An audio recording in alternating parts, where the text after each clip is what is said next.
What's going on, everybody? I hope y'all are having a wonderful night.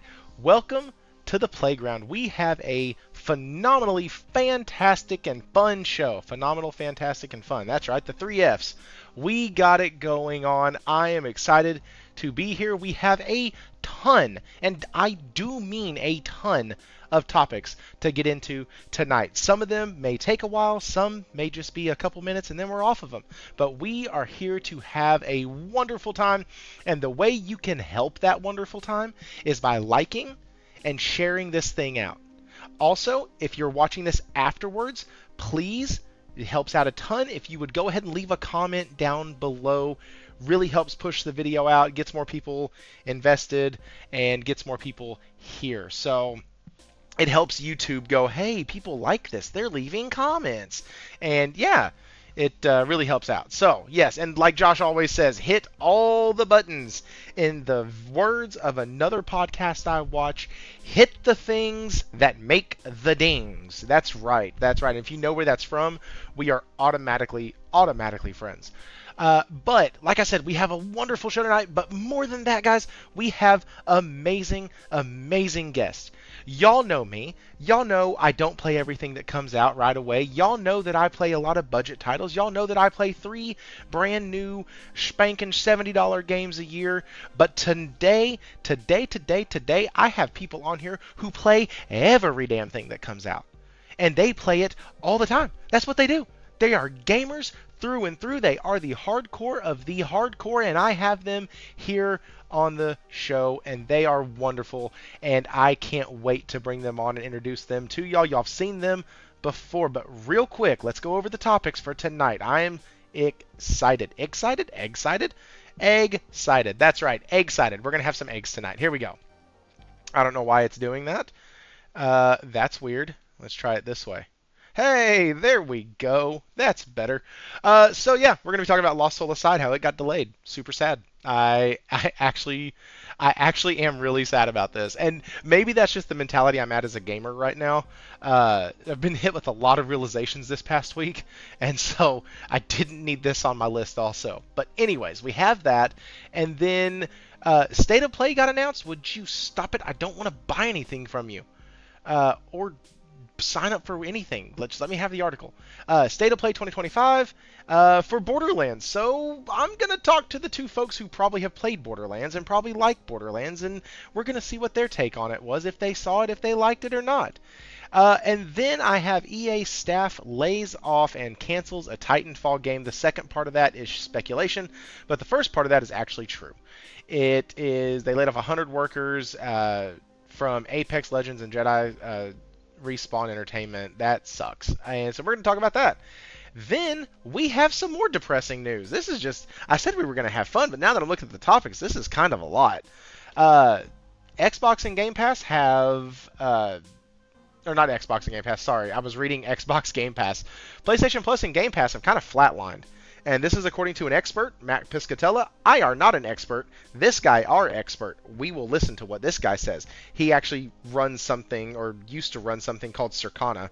And as a matter of fact, let me just go over here to his profile real quick, just for giggles. Executive Director and Video Game Industry Analyst at Circana. There you go. So we will be looking at the expert to see what he has to say on Game Pass and PS Plus, and we're gonna kind of dive into that and what the two services are and how they offer. 9 years, I can wait 3 months, yeah. And then, not only did Expedition 33 hit 1 million copies sold, but it's also selling out. Like, literally selling out. There's no more to go to certain regions right now. Like, not hyperbolic, there's no more to go. Like, they're having to work with a distributor, or with their distributor, to get more copies to send them out. They're gone in certain regions. That's absolutely freaking wild. Also, one of the other things we're going to talk about tonight is franchises that maybe we fell out of love with.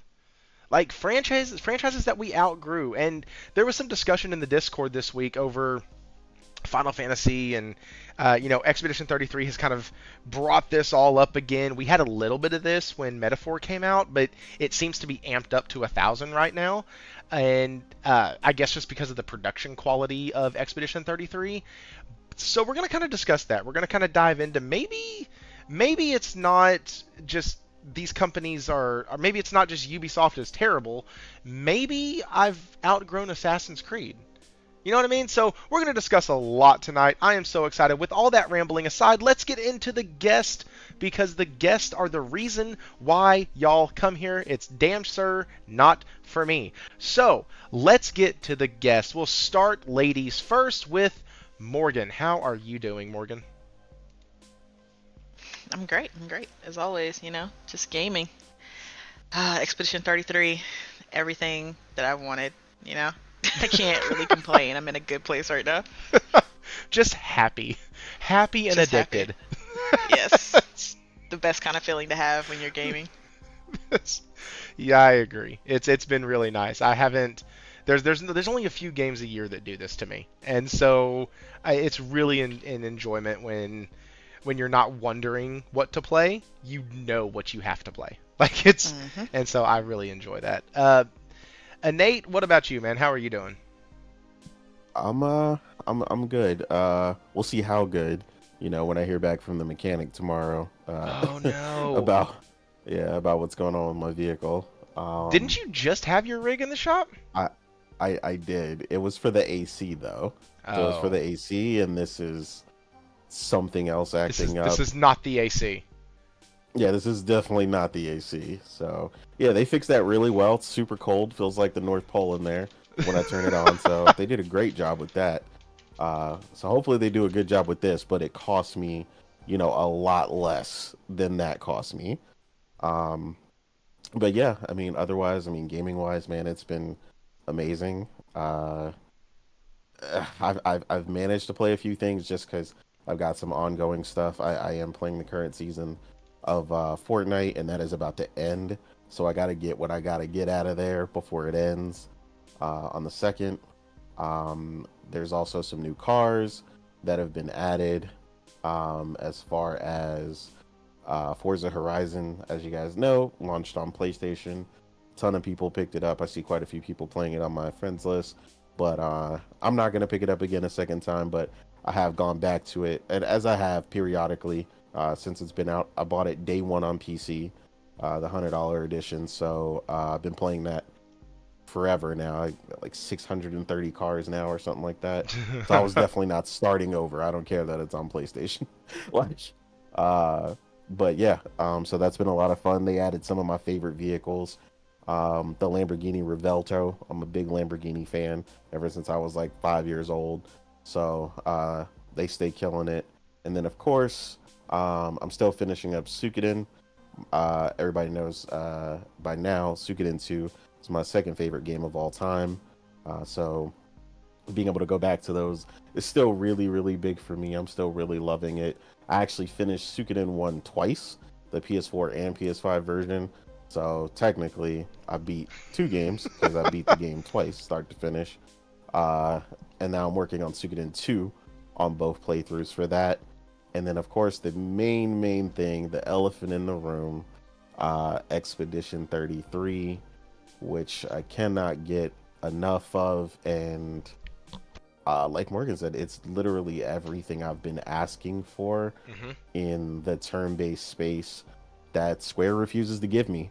They used to give it to me, but thankfully the team at Sandfall Interactive, they stepped up as big fans of turn-based for so many years, and I feel the love and the depth that they put into this game, the things that I love about crafting amazing builds, doing crazy damage, really getting the satisfaction of seeing, that strategy executed so well. Yeah. And, coming out on the other end of that battle, going back to, things that gave you a hard time earlier, just to smack them up, and be like, yeah, say something else. You know what I mean? Like, yeah, now I'm back. Everybody's got that boss, they ran into, or that side boss or whatever, and you come back and you're like, yeah, what's up now. So I'm definitely enjoying a little bit of that. I'm still pretty early on. Like I said, you're a little bit behind me, I feel like I'm right but on the heels of where you're at. yeah, like I'm just past the area you're in. And I've How done a many few hours do little you have in things the game? after. Uh, it Morgan's gonna beat me up for this because um my my my PlayStation says 73, but I know I have not been playing for that long. Oh my How does your God. PlayStation say He 73 does this hours? all. He leaves it on when he falls asleep. This is my problem with this man. Like he Mine refuses turns off. to turn Mine his turns off after PlayStation 20 off. minutes now because Yeah, I don't think he has it set to like automatically turn off after a certain period. And I don't do that because that gets on my nerves. But Nate, but bro, yeah, come on, man. it only happened one night. Like I don't. But I Oh think my realistically, I mean, I know you told I me you think got lost realistically, on some of the maps and stuff, but damn, dude, 73 hours of lost? That's terrible, man. That's terrible. I thought you said you not were a wrong. gamer. Lord help me. Yeah, it's actually 29 though. Is what it is 29. because I didn't leave the game on like that, so it's actually 29 hours. Oh hell, I'm making Dude. great time then. That means I have to Yeah. be missing a lot of shit because I'm at 13 hours right now.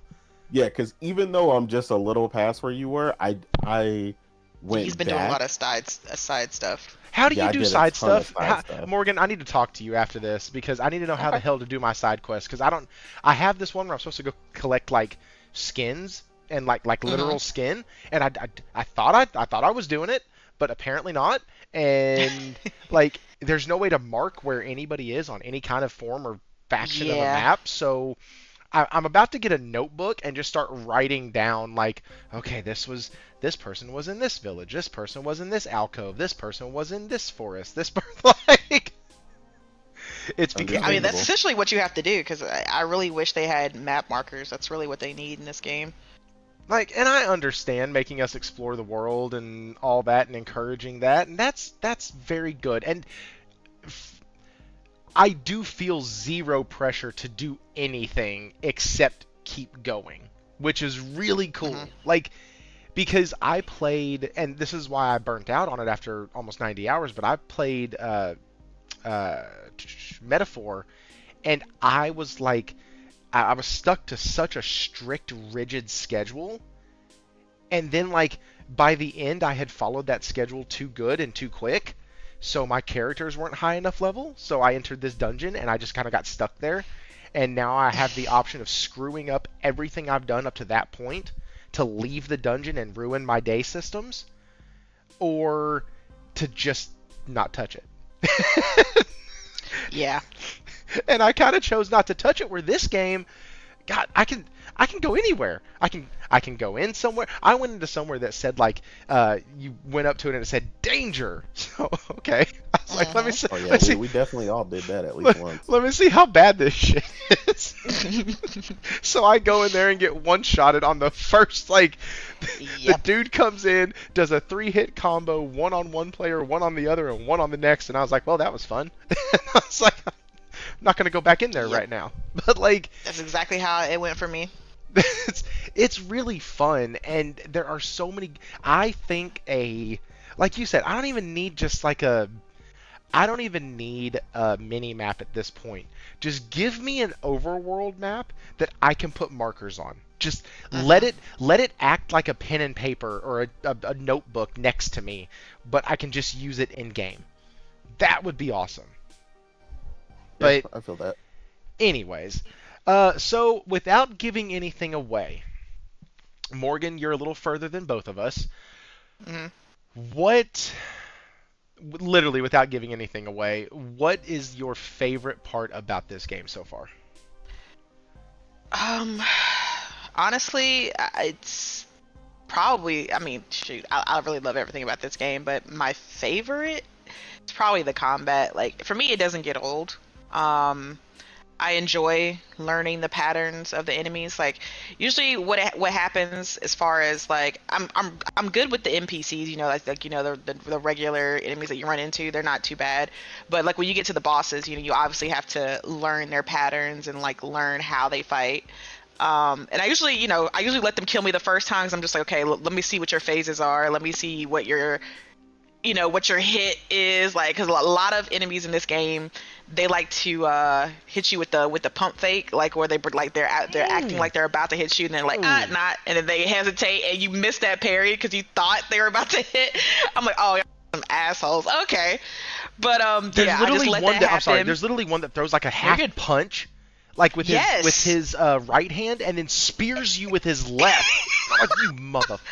Yeah, exactly. Even though it's annoying, I do really enjoy it, because I'm just like, okay, we're gonna learn your pattern. I'm gonna get you down, and by like the second or third time I got him down, and I'm good to go. And I really like about this game is like it's really forgiving. And when a lot of games, when it comes to like dungeons or bosses, you die, What's you end up going having on, to go everybody? like It's all the your way boy back to the Thrifty, back with checkpoint, or Thrifty PS maybe Gamer even back to Reviews, like and the beginning of the level or whatever. But with this game, you die, you're like right back to in front of the boss. So if you want to go fight him again, you can, or if you want to go back and maybe like go to like the last flag that you were at, and mess with your skills a little bit, so you can fight him. Like if you learned like, okay, maybe he's weak to fire or ice or something, so let me go back and put those skills on so that I can beat him this time. Like I really like the fact that this game is forgiving in that way, and I like the fact that our heals and our revives and our AP potions, they all refill at the checkpoints, so you don't have to worry about like, oh, I only have 5 heals this whole entire chapter or this whole entire level, so I have to save them for like the most dangerous boss or something. Like, no, like every time you go to one of the flags or checkpoints, your potions refill, so like you're good, so you can just use them when you need them and not have to worry about like finding them out in the world or something like that. So yeah, they put a lot of stuff in here that I do enjoy, like a lot. Like I said, with the combat, I enjoy the use of the Pictos and the Luminous, and basically you making your character your own, building your character's combat to suit the style that you want, right? And each character is so different and so unique. I really enjoy the fact that you can have an entirely different build from a character than somebody that is also playing the game, right? Like they can use different characters, but you all can have like the same 3 characters or whatever that you're using in this game, but be playing entirely different styles, right? So I like the fact that there's so much diversity in the combat and building your character however you want to build them, and making them as strong as you want. You can really tell that the Sandfall team, they really do love JRPGs, and they've kind of taken little bits and pieces from all of the JRPGs that really touch them as gamers, and put that into this collective, and taking what they've learned from them and kind of mushed it together into this really beautiful game that we're getting to play. So I have no really complaints about the game. Like, obviously quality of life stuff that we were talking about before the show, and like you said, with the map and being able to pinpoint things. But like, as far as like overall like gameplay style or anything like affecting that, I don't really have anything besides maybe the parry window can be a little wonky at times. But other than that, like I'm like, this game is just amazing. Yeah, on the parry window, I don't know if it's by design or not, but there's a point when you're parrying, and like if you get hit with like an enemy attack or whatnot, it almost stun locks you without stun locking you into their next animation. Oh, and yeah. so, like, you take the first hit, take the second hit, and if they have a third, you can try to parry the third and get the one little AP bonus. But, like, it's very much... And the sucky part is, and this is one thing that is kind of rough about it, because unlike what you were mentioning, I don't really get to use the potions. It's either I'm dead or I beat the thing with no problem. Yeah. And so what I started doing in this last area, because the lighting was so bad, is I was on the side of a cliff and I was right next to one of those save spots. And in front of me was a dude with a really long sword that he would stab himself in the chest to get all nice and bloody, and then use that blood to kill you with. And like he has a 3-hit combo, he has a couple other things that he does, and so I would just run and go fight it, and every time I would run back to the save spot and refill everything, and I'd run and go fight it until I got the timing down. Because that enemy and the enemy with the big, huge freaking pillar on his back, those things are hard to get the timing down on. Especially the stupid thing with the pillar that can decide whether it's going to do a 2-hit combo or a 3-hit combo, and the 2-hit and the 3-hit look identical. And so it's been it's, you know what I mean, like the 2 hits look identical to the 3 hits. You just get one extra hit added at the end over the top. Yep. And so like this is the first time though that I had felt like, oh wow, this is hard. Like these are beyond annoying to me. So now I'm just like, I had to figure out a way to just get better. And unlike and I'm going to say it, and I probably shouldn't, but unlike as the Elden Ring, when you die, you go back kind of far, and you might have to like fight your way back through enemies, or even, let's leave Elden Ring alone, first Berserker Kazan. When I played the demo, the hardest part about it was like when I got killed at a boss, didn't have to fight the boss over. I had to fight the 5 things that led up to the boss, and then the boss. And so it's like, can I just, like, I really do like the fact that they put save spots so plentiful, I guess, is throughout the big open area, or big like level design or level areas, that as you're going through it, you're able to get to it's almost spaced out perfectly. Once you start needing a save spot to replenish, it's like, oh look, there's a flag, thank goodness, this is nice because I was on 3 health. This is great. Like, and so I do really like the design. Enate, you sound like you had something.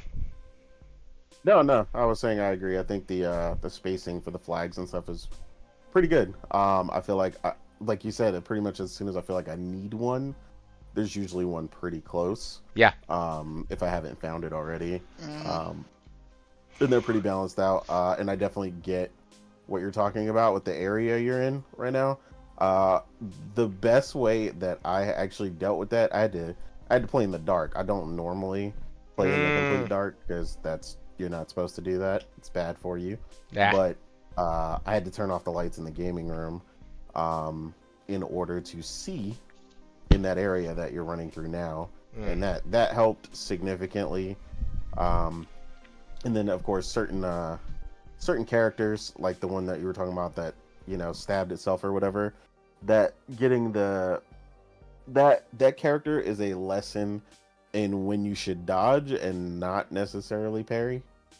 So like learning stuff like that, how to deal with certain characters. Like you want to just parry like crazy because, you know, it's super rewarding, but the way that one is set up is meant for you to kind of vary your strategy. So that was something else that I had to kind of learn and adjust to. So that was a lot of fun. But yeah, like you said, everything for the most part feels pretty balanced out. And you know, with the exception of the few things we all kind of agreed on with you know, the journal needing like some sort of journal, you know, a very generous map, you know, would be nice for when you're in the distinctive areas. But like you said, you can get used to it, and you can. And the level design isn't hard enough or isn't complex enough to where you're gonna spend 3 hours lost in the same area. I think the most I spent was like, I spent like 45 minutes one night, and it was because I couldn't find the fucking mayor's house in the Gestil village. I saw it when I walked in. I even took a picture of it. I was like, oh, that's really funny, because like they make a comment about, I wonder where the leader's house is. And then like you pan the camera and on a board it says leader's house. And you're like, "Oh, that's hilarious." That's because that's making fun of the genre, and I love it when games do that when they're kind of self-aware of who they are. And Hmm. so that was kind of a chuckle moment to me. And but I was lost in there because I kept ending up back at like this arena area. And so like, it's like, shit, how am I here again? And then Yeah, I got lost there too. It's funny because everybody seems to get lost in the same places, and I mhm. think that's the funny thing. The Gestural Village and the water, the water area. The water was fine for me. The Um, red forest was the one I had problem with. the Red Forest was your jam. That's Okay, the one that I couldn't find the yeah. chasm. When you like supposed to climb up the side of a mountain and take a hard right, for some reason I just kept going past it and I didn't notice that it was right there. Uh, That was okay, I very got you. early on, and I don't know. I feel like if we keep talking about it, we're going to give it away. So let's get into the success that they're having right now because that's crazy. They've And yeah, people have covered the 1 million sales. People have talked about that, which, congratulations to Sandfall for that. But like, let's actually dive into this other thing because I saw this today and I was like, that's fucking wild. Like, and oh, whoops, I don't know why that's like that. There we go. Had to send the game footage to the background. All right, hey guys, if y'all could, we are running a kind of a skeleton crew tonight. Can y'all share this thing out for me? That would be greatly appreciated. Also, just in case the 7 of y'all that have popped in and out haven't done it yet, hit that like button for me. But here's the article. The physical copies are selling out. The TLDR, I love that GameRank does this. Or Game Rant. Physical copies of Clair Expedition 33 are selling out quickly due to high demand. The developers have released a statement explaining that its distribution partners are trying to replenish their stock. The turn-based RPG sold 1 million copies in the first 3 days. So this is not something that is just, oh, we are shipping them out. Sorry, blah blah blah. No, no, no, no. They are sold the hell out. They don't PS5 have version any at more. least. Right, the PS5 version at least. They're just, well, yeah, yeah. There's, they are sold out. That is absolutely crazy. I have a physical copy too. As a matter of fact, the same day that Switch pre-orders happened, I went up to GameStop because Amazon took so long. Oh my God, I'm so pissed off. So Amazon took a long time to give me my game. Uh, they took an extra day, and I was not happy. And so I went up to GameStop, and I get it. And thankfully, they had 2 copies left in the store. I bought Got one, and the lucky. dude behind me bought the other one. Oh, And you Oh were so wow. lucky. dude, and people were there, and there were 2 lines. There was not 2 lines. There were 2 registers. One was the Switch register, and one was everything else. And I Mhm. wish you would have him and done that at me, mine. that's all. That's what mine did. They were great. Like Yeah, they had we 2 didn't do that. registers. And the thing was, though, is this dude and I were the only 2 in the other line. So Yeah. I was like, damn. But fast forward. Let me tell you how bad Amazon sucks. Fast forward. Friday comes. About 6 o'clock in the afternoon, I get my copy of Expedition 33. Now, this is not opened. I'm taking it back. But listen. Y'all know what that is? That's the disc floating around inside the fucking case, just chilling out in there, Ah, just bouncing around like That's a the ping yeah. worst. pong ball. I hate that. And so I told my wife, I was like, there is no way in hell that I would even kept this if I got it. Like, because I don't, it's been shipped across the freaking country, and it's been doing this the whole time. Was Like, it scratched up when you got it? When you I, opened it? I haven't opened No, it. no, It's he's not. going, This it's was the going one back he's to not Amazon. gonna open. Yeah, Oh, got you. Yeah, I went to yeah. GameStop and bought the actual like copy of it because I was like, I had to play it and I wasn't gonna wait. And we were supposed to be rained out Friday, and I didn't want to just be sitting there staring at the door waiting on Amazon. Mhm. So, but no, I'm really impressed that they have completely sold out, and it's I'm not gonna say what people think I'm gonna say, where oh this is a game of the year contender. I I do think it might be on the it might be there. I was right last year when I had picked a couple people early or a couple games early on to be at the award show and to be on the docket for game of the year. Uh, this one might get there, but whether it does or not, the studio is absolutely beside themselves and can't believe the success they're having. Which makes me wonder, like, did they, did they think this was gonna suck? Like, did did they play it and go, man, guys, listen, this is the best we could do. Let's just hope it lands. And like, I think that, they think, they're a small developer, maybe they didn't think many people would be playing it. And I think, based on the data, especially with the percentage of people who play digitally, I don't think maybe they thought, especially with it on Game Pass, that most people will be playing it either via Game Pass or digitally. I don't think they were expecting the big physical push for this game that it got. But yeah, I can see it's just sold out everywhere. yeah, it's been nice to see, because regardless of people who want to look at me and comment and go, well, what about this game from Square? What about this game from Atlas? What about Trails? People act like they just forget about Trails Through Daybreak. Listen, I have seen gameplay of Trails Through Daybreak, and guess what? It doesn't present as pretty and as graphically polished as this title does. Agreed. This reminds me of back in the PS2 days when you got your turn-based JRPGs from any other company, and then Squaresoft at the time dropped Final Fantasy X, and you're like, well, it was fun playing with y'all, but this one does what y'all do, and it looks great. Exactly. And damn it, I'm not taking anything away from any of these other titles.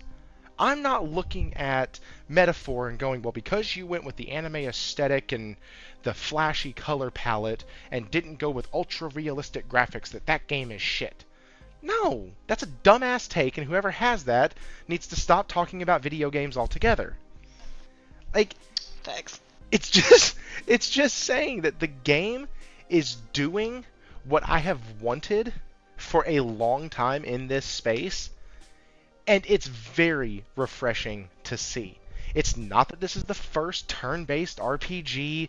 It's not that this is the reinvention of the wheel. No, they borrow mechanics from a ton of turn-based games. A ton of them. Yeah, they do.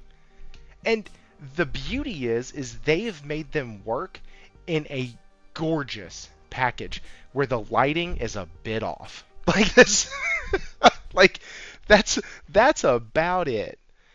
And so anything you hear about this game being the resurrection of turn-based RPGs and all this other stuff, find those people, delete your connection with their account, and move on with your life and be a little happier. Because yeah, I mean, the people, I'm gonna be honest, the people I've seen say that, they just don't really play these games, and there's nothing wrong with that. But a lot of people are out here, proliferating like they are, I agree, Josh. saying stuff as if they play a ton of these games, and they don't. Because, like you said, the realistic nature of it is, the turn-based genre hasn't gone anywhere. But like you said, what a lot of us have wanted, which and rightfully so, right? Square used to do, and now they want to, do whatever Final Fantasy 16 was. And the action fans are excited for that. The few of them that did buy it, roughly about 3.5 million. But the reality is, people were sitting there telling turn-based fans, well, you should be happy being regulated to games that look like Octopath and Metaphor and so on and so forth. And while I love both of those games specifically, they're amazing. I have the platinum for one. Morgan, I believe, has the platinum for both. Like, I really, really love those games, but they are not this high fidelity graphical masterpiece that I'm getting to play and enjoy here, and it brings in people at a different level. And I explain this to people because when you play these games, you have this understanding, right? These are the type of things that bring people in, and we got a glimpse of that. People forget, and this wasn't even turn-based. This is why I said people forget this stuff. But not Trails, but Tales of Arise. I had a ton of people hit me up who didn't play those type of games, and you know why they hit me up? Man, that game looks really good. Man, what you think I would like that? It did look really good. It looked really good. You know why? God, that game was pretty. That game was pretty. So I had all these people messaging me, coming to me, knowing I'm the JRPG guy, knowing I'm playing it and posting footage, and they're like, yo, I think I got to get into this. Like, this looks amazing. Like, I don't want to miss this, and it brought a ton of people in to the Tales of series that had never been in it before. They even talked about the success after the game came out, and they were like, man, it's selling like crazy. This is the fastest we've sold. And I'm like, again, it's not about everything needing to be that, right? It's just where I'm explaining to people, like, when you step it up at a production value level at a certain place, you can attract a certain set of people, and it also has a different aesthetic, right? To be fair, this is Priscilla's first turn-based RPG. One of the big reasons, and I have to be fair to her, that she doesn't like the other ones is she goes, well, a lot of them dudes look like girls. And I was like, you know what? I can't even like Cloud with his fair skin. Yeah. But Josh is bringing us some good stuff. Josh is bringing us some good stuff that I want to kind of counter, and not counter, but maybe we can discuss. But I also want to get into like Final Fantasy, because I heard that not every game has to sell X amount to be good, or 3.5 million sales is a great number. It only sold 10 million, but it only sold that many because it was on all the places. It was on Xbox and PlayStation. Okay, so there are some new things that have come out. Final Fantasy 15 sales are 80% on the PS4. So they sold 10 million copies. This was as of 2023. They sold 10 million copies, 80% of them being on the PS4. That is, 10, 80, let's see, simple math here. That is 8 million mother-loving copies on the PS4. Something changed from Final Fantasy 15 to Final Fantasy 16 to get 3.5 million sales. Now, let's take into account, it's only been out 2 years, and the other one's been out a lot longer. Okay. The other one, Final Fantasy 15, in conjunction with Kingdom Hearts 3, literally saved Square Enix's ass. Those two games alone, being the massive breakout successes they were, saved their ass. And instead of going, hey, people loved that game, and we made them sit in a car for half of it, talking to the boy band. I played that game. I enjoyed that game. But let's be honest.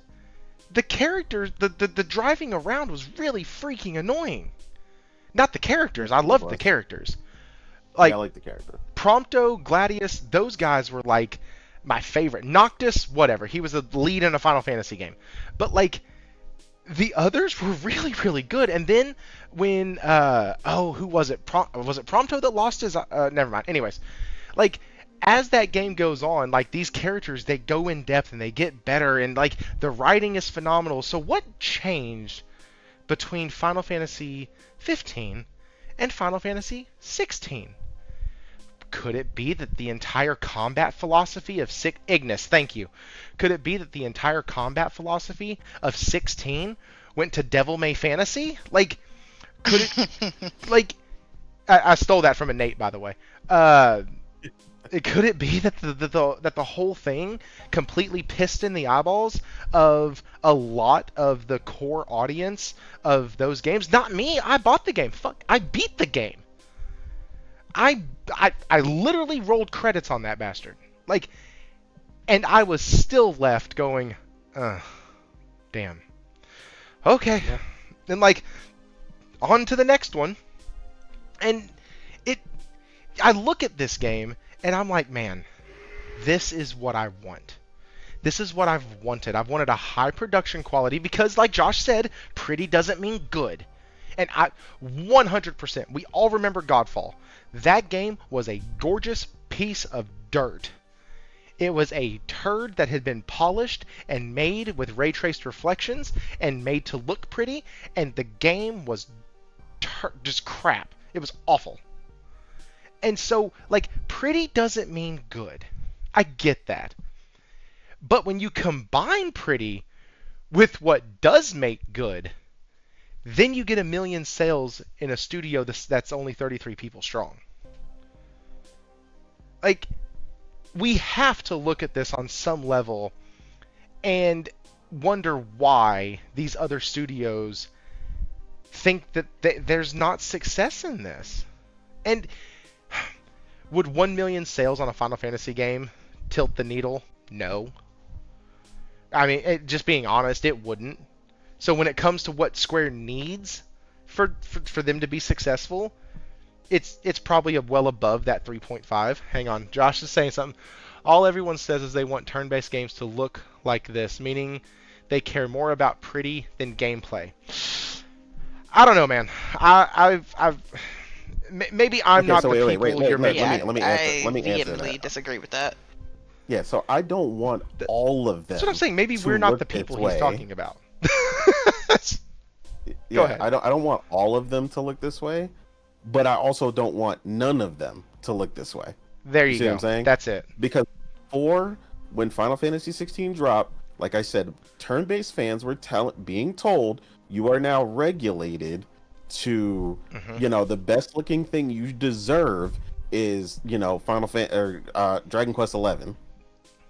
And I know people love that series to death, but that is not the graphical looker, and that is not all that I want for my franchise. I want my franchise, I want my genre to be full of diverse things that look amazing, play amazing, have great writing. And I remember I put that tweet out not that long ago. What did I say about my favorite genre? I said RPGs are the best genre after 3 decades plus of gaming because they are the one genre that is expected to hit so many metrics. Yeah. You can't just have gameplay like a Mario game. No one cares what the story is. No one cares about the character development in a Mario game. The princesses in the other castle. That's your character development. Move on. Like, just keep going. Castle. Yeah, so no, it's not all of them need to look this way, but I also don't want to be regulated to just pixel art for my turn-based games just because I also like those. Like, I loved the HD 2D or whatever for, Octopath Traveler 2. I thought that game was beautiful. I took plenty of screenshots. Octopath is gorgeous. Yeah, it's an amazing looking game. Sea of Stars, great looking game. DLC coming out. Let's go next month. Exactly. DLC's about to drop. We're all excited for that. Chained Echoes looks great. I'm looking forward to Threads of Time, which was shown at the Xbox showcase last year at Tokyo Game Show, which is, again, another pixel art looking, turn-based JRPG styled game. I love these games. I haven't forgotten about these games. And then there's the ones with slightly different styles that aren't pixelated, right? Like Bravely Default. Again, I beat and own all of these games, which is another thing I need people to stop lying about on Twitter, talking about nobody owns these games. You forgot Square made other games besides Final Fantasy. I own them. I own World of Final Fantasy on the Vita, the PlayStation bless your soul, 4, and Steam. That's one that Josh keeps telling me I need to pick up. He said it's actually pretty good. Oh, you're gonna love it. It's a great game. It's actually one that I recommended Morgan play at some point. So what's the problem here? So that's the thing that gets me. If turn-based RPG fans, JRPG fans, I try to keep the two separate because within JRPG you do have ARPGs, right? You have more of the style in a Trails from and a Tales of, where they're more kind of action-y based, right? Or sorry, from Tales of, where they're more action-y based, and even Trails to some extent is more action time combat based. Like, so you have the more recent ones they have, but yeah. Right, like Trails from Zero though, that one is 100% turn based. Like, there's some cool open world stuff that you can do where you can still like attack things in open world and stuff. But like, if I don't want to lose my train of thought because that happens so often. If we look at this and go, okay, this game is done. I want more games to look like this in this space. It's not because I don't like the other games. Exactly. But I want this game to do well and others like it. I want studios to feel like they can take... These are ex-Ubisoft devs. Like, at some point, they went into the office and said, hey, we have an idea.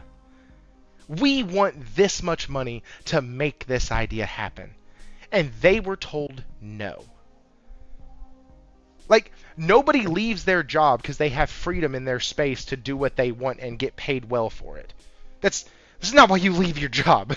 You leave your job because they're micromanaging, you're not getting to do what you want, you're not really in a position where you want to be there anymore because, especially if you're in like creative.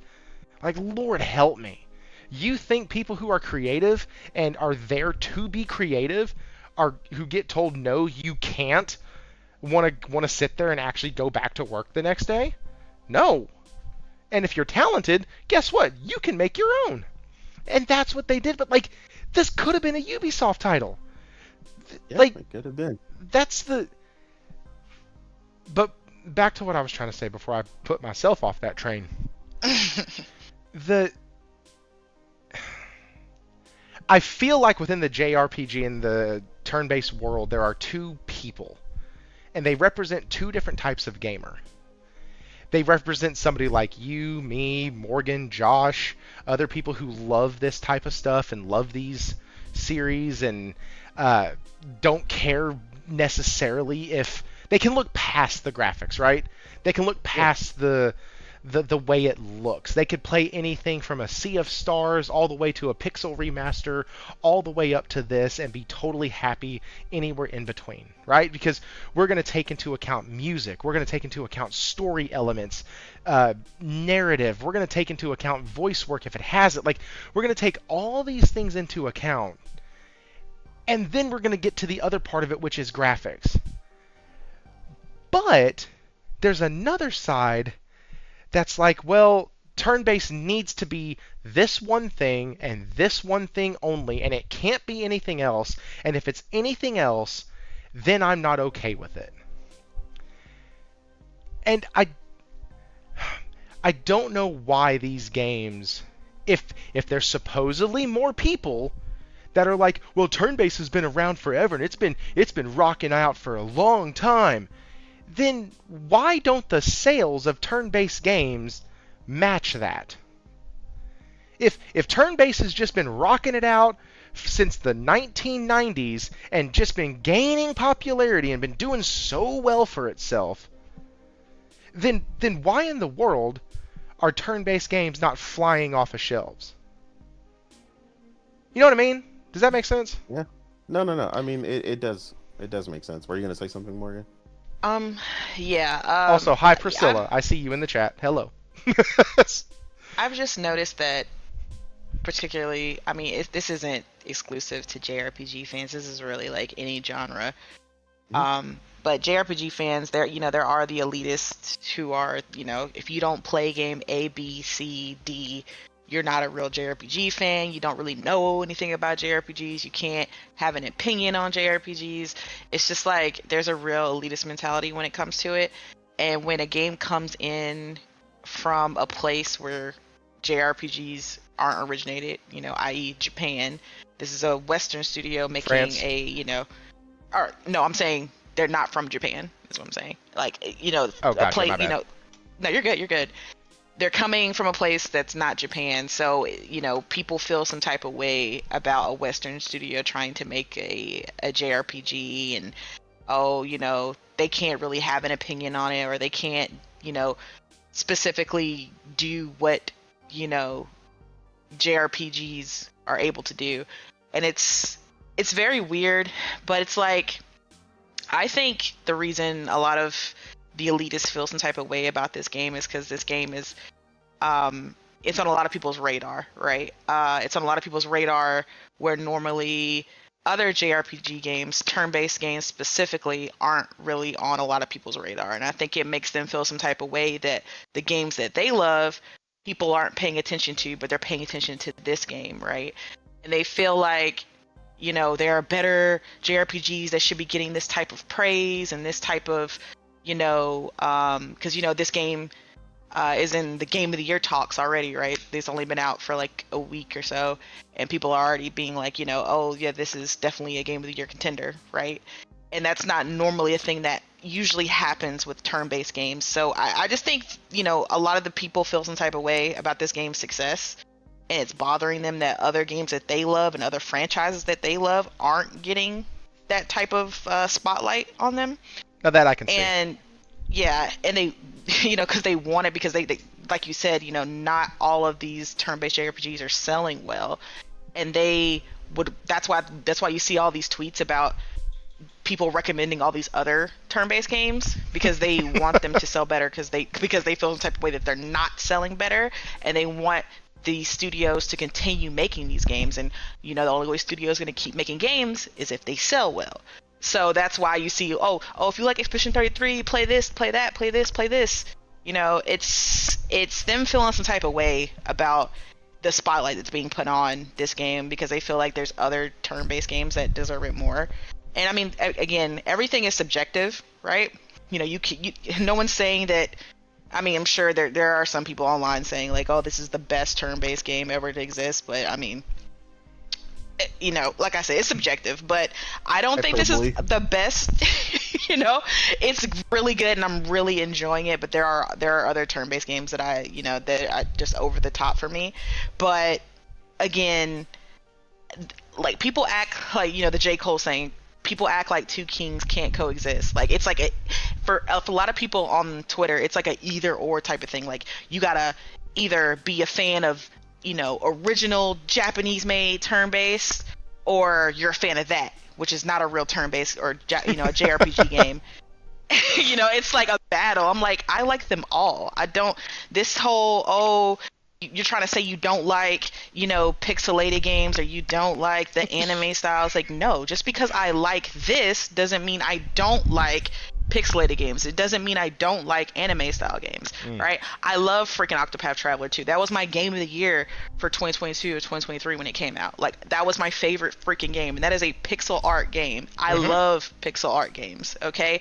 But I also wanted to have more of a photorealistic game in this turn-based genre, because that's not really something that we get when it comes to turn-based JRPG. So obviously I want something different as well. But that doesn't mean this is all I want, or I won't accept anything else but this. I was just happy to finally get something like this, because this is what we were expecting. A lot of people were expecting this type of game to be Final Fantasy 16, right? That's it, yeah. And this is why people are looking at Square like, bro, this is what we wanted y'all to do. You know, you all do the more photorealistic, you know, graphic kind of games when it comes to Final Fantasy.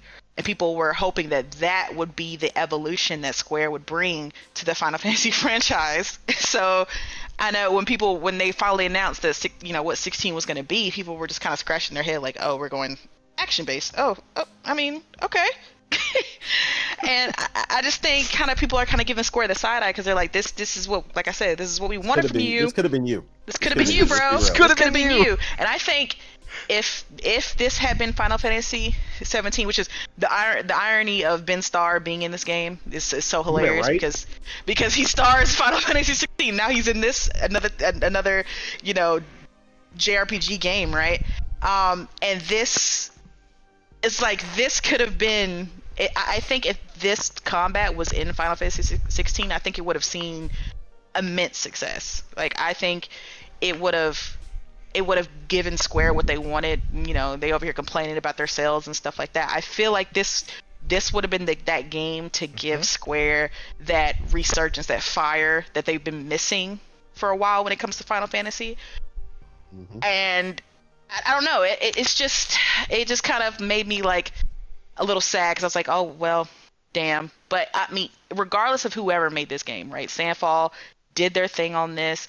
And again, I need people to understand when it comes to the majority of people who are liking this game, they are not saying that they don't like any other turn-based JRPG. Correct. Or that every other turn-based, JRPG it needs to be in this art style, right? We're not saying photorealism needs to take over. This is all we want. No, absolutely not. Because when I'd like a Octopath 3 couple comes more out, than just one every 4 years, though. yeah. That'd be cool. Exactly. But when Octopath 3 comes out, I'm gonna be expecting pixel art, and that's what I love. That game was Yes. gorgeous, absolutely freaking gorgeous, and I love that about it. Okay, but like Enate said, and like Thrifty said, we would just want a diversity. We want a plethora of different styles of turn-based JRPGs because they can be so much more than just one or two art styles, right? Just like every other genre has many art styles, right? Western RPGs come in all shapes and sizes when it comes to the art styles that they give, gamers. So why does turn-based JRPG have to be regulated to just pixel art and anime, right?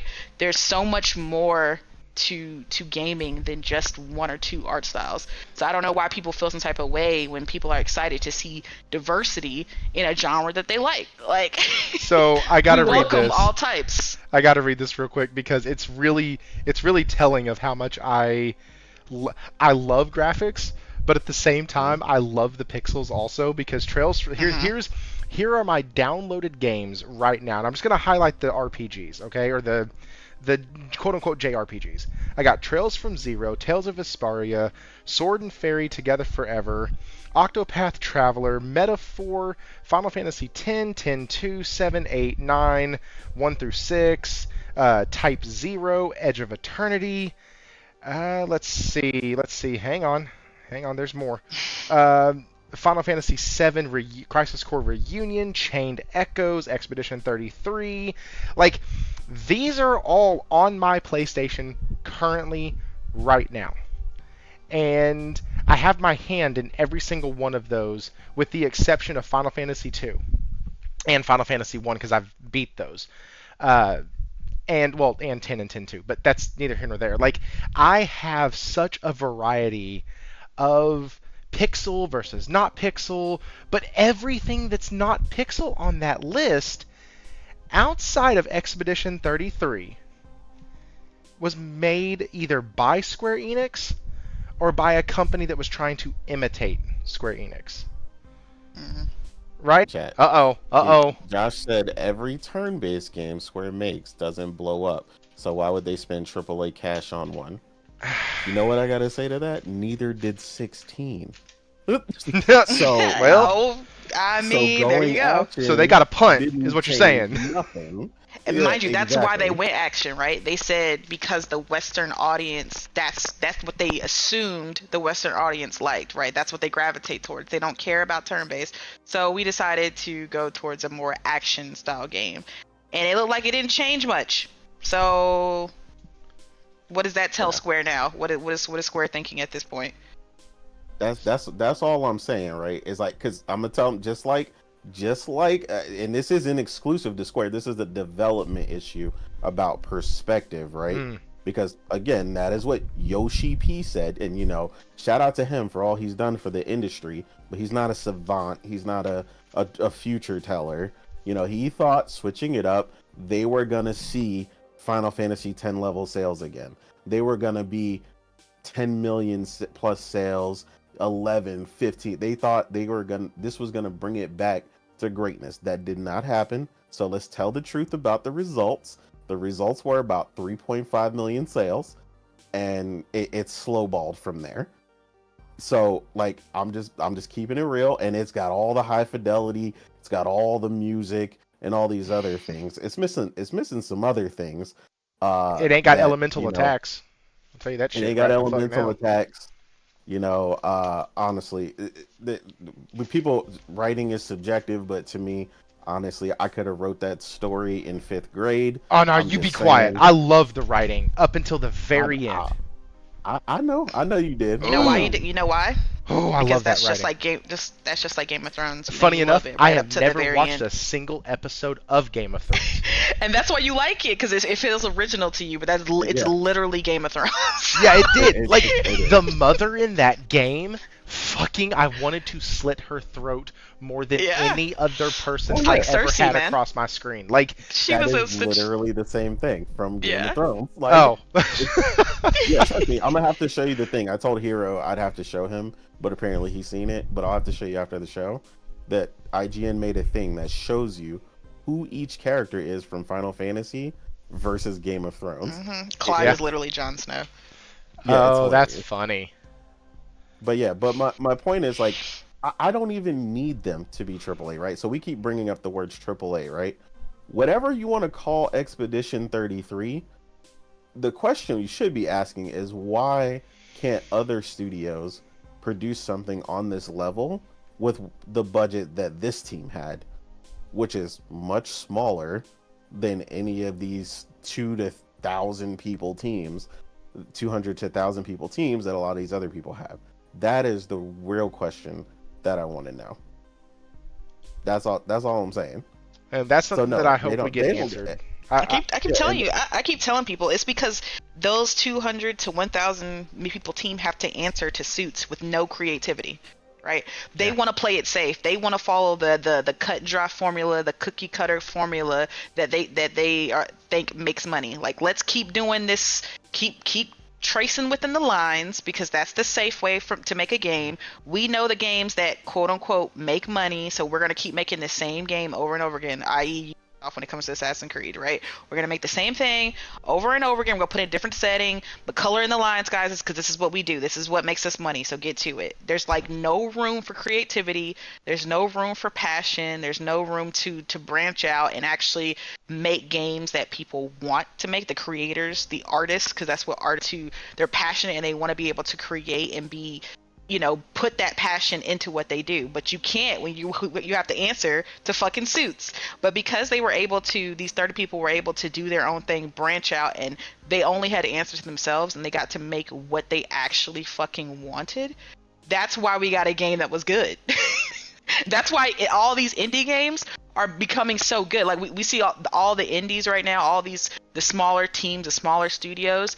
That's why they're all like they're the ones delivering the big games that are, affecting us, that are so great, like the Kingdom Come Deliverance 2, right? It's because these teams don't have to answer to anybody. They can make what the hell they want to make, and they don't have to keep making the same crap that, the rest of the AAA industry just spits out and regurgitates over and over again because, hey, these are the games that the people want. These are the games that fill the quotas. These are the games that make us money.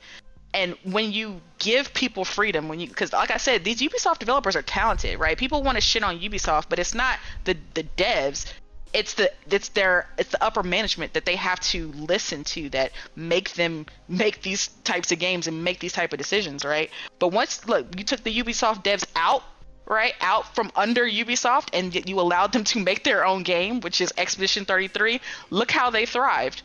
Because they are talented. They're just under pressure when it comes to being with a big conglomerate like Ubisoft. So this is why indies are going to keep thriving. No, I agree. But like I said, I know we want to move on, but hold on. This isn't just about turn-based, right? This is the passion in the industry that we see from a bunch of teams, a bunch of these indie games, and they're like you said, indie in general is thriving, right? One of the games, like I said, one of the games that Thrifty is looking forward to, that we are all following very, very closely, is from a team that used to be majority BioWare, and now they're working on Exodus, and they're putting out all these amazing things about all these characters. It's not you. Okay, cool. I literally was in Streamlabs going, wait, what the hell? What the hell is going on? No, it's not you. I'll fix it for her in a minute. Okay. It's my stuff. Gotcha. But Continue. like I said, you've got Exodus coming, who is another team that came from a big dev, big publisher. Yeah. And now they're making this passion project, and they remind me a lot of what I'm hearing from the Expedition 33 team when we got their developer, we got their developer direct, and we got to hear from their team all this passion behind the project. And this comes into project management, Yeah. which has been an issue for Square, something I've followed closely, where they're not when you're directionless and you're trying to trend chase and you're trying to do what you think is hot, the passion dies. Like, that's all I'm saying. Like, you can still love the game. Like I said, I platinum 16. I can go on a like Sony rant right now just based off of what you just said, but I'm a hold off for a second and let you. But I get on them too, right? But Yeah. the teams that do get to do what they want, that are passionate, a lot of these teams don't miss, right? Regardless of the trend chasing PlayStation has done with some of their games, the whole trying to find the throwing the axes in the dark, trying to get something to stick to the wall, that they've been doing in the multiplayer space. Yeah, exactly. But there's other teams where you don't have to worry about that, right? Like that, it's just what it is. Like, they just don't miss, and they haven't missed in like a decade at this point. That's the only thing I'm saying. And the other thing is to the tune that's why I said this isn't just a Square thing. These are industry things, right? What happened when the Warner Brothers studio, right? The CEO talked trash and said single player gaming is volatile. Then they put out 2 multiplayer games that almost tanked the entire division. Yet prior, their single player game that they put out that had a passionate team behind it. Keep listening to that word passionate team. They loved Harry Potter. They wanted to work on this their whole life. They put everything they had into that game, and if you've played it, you know it's special. It's amazing, right? It's so good. The attention to detail that they did to make it a one-for-one to the movies, and like, it's absolutely phenomenal. The Hogwarts itself, the castle, and crazy. the changing staircases, and like the paintings on the wall that would follow you, and like you like, oh my god, that game was so the animal good. habitats, like the fact they went all out on that, just oh man, that was a whole. I did not dive into that as much as other people did. Like, I did the tutorial on it, I got a couple things, and then I stopped because I was like, that's a whole nother game. Like, I'm not here for Goat Simulator and like raise a farm barn simulator. That's not my thing. Like, but you could do that in the game. And I knew people who like, nah man, I just go around collecting animals and breeding them. What the fuck, yeah, that's bro? what I was doing. Have you not beat the game? I was in there breeding unicorns, man. Didn't tell me shit. Yeah, it's such a deep part of it though, and it was done so well that you could go that crazy with it. That's what was insane. It was like Fantastic Beast, meets Hogwarts. Yeah. Like, it was incredible. But the key though, like I said, in all this is you felt like you were in that world because the passion this team had behind that project. I was a fucking wizard, bro. You couldn't tell me shit. Exactly. And despite what the CEO said, right? Like, the CEO said one thing, but the results said another. So they were like, oh, but we gonna get this multiplayer money. Both of those games bombed, yet Hogwarts outsold Call of Duty for the first time since like Modern Warfare 2. A single player story-driven RPG. A single player game outselling freaking COD. Like, never, like I don't, like you said, that hasn't happened in a freaking decade. But again, when you put passionate developers who actually care about the project, right? You could tell from the team, they were all talking about, they loved Harry Potter, they loved the world, they loved, just the books, everything. You could tell that they did a lot of research when it comes to trying to make this game as authentic to the Harry Potter series as they could, right? Like, we were all talking about the detail inside Hogwarts, right? The changing staircases. Like, when I walked inside Hogwarts, I was like, bro, this is freaking Hogwarts, bro. Like, you got the sorting hat at the beginning of the game, helping you pick, which team you're gonna belong to. Like, it was just, everything about it was fantastic. Then you got your broom and I was flying through all over. Like, it was a freaking amazing game. And then of course now we've got the confirmation that they're making a sequel, and I was like, God. it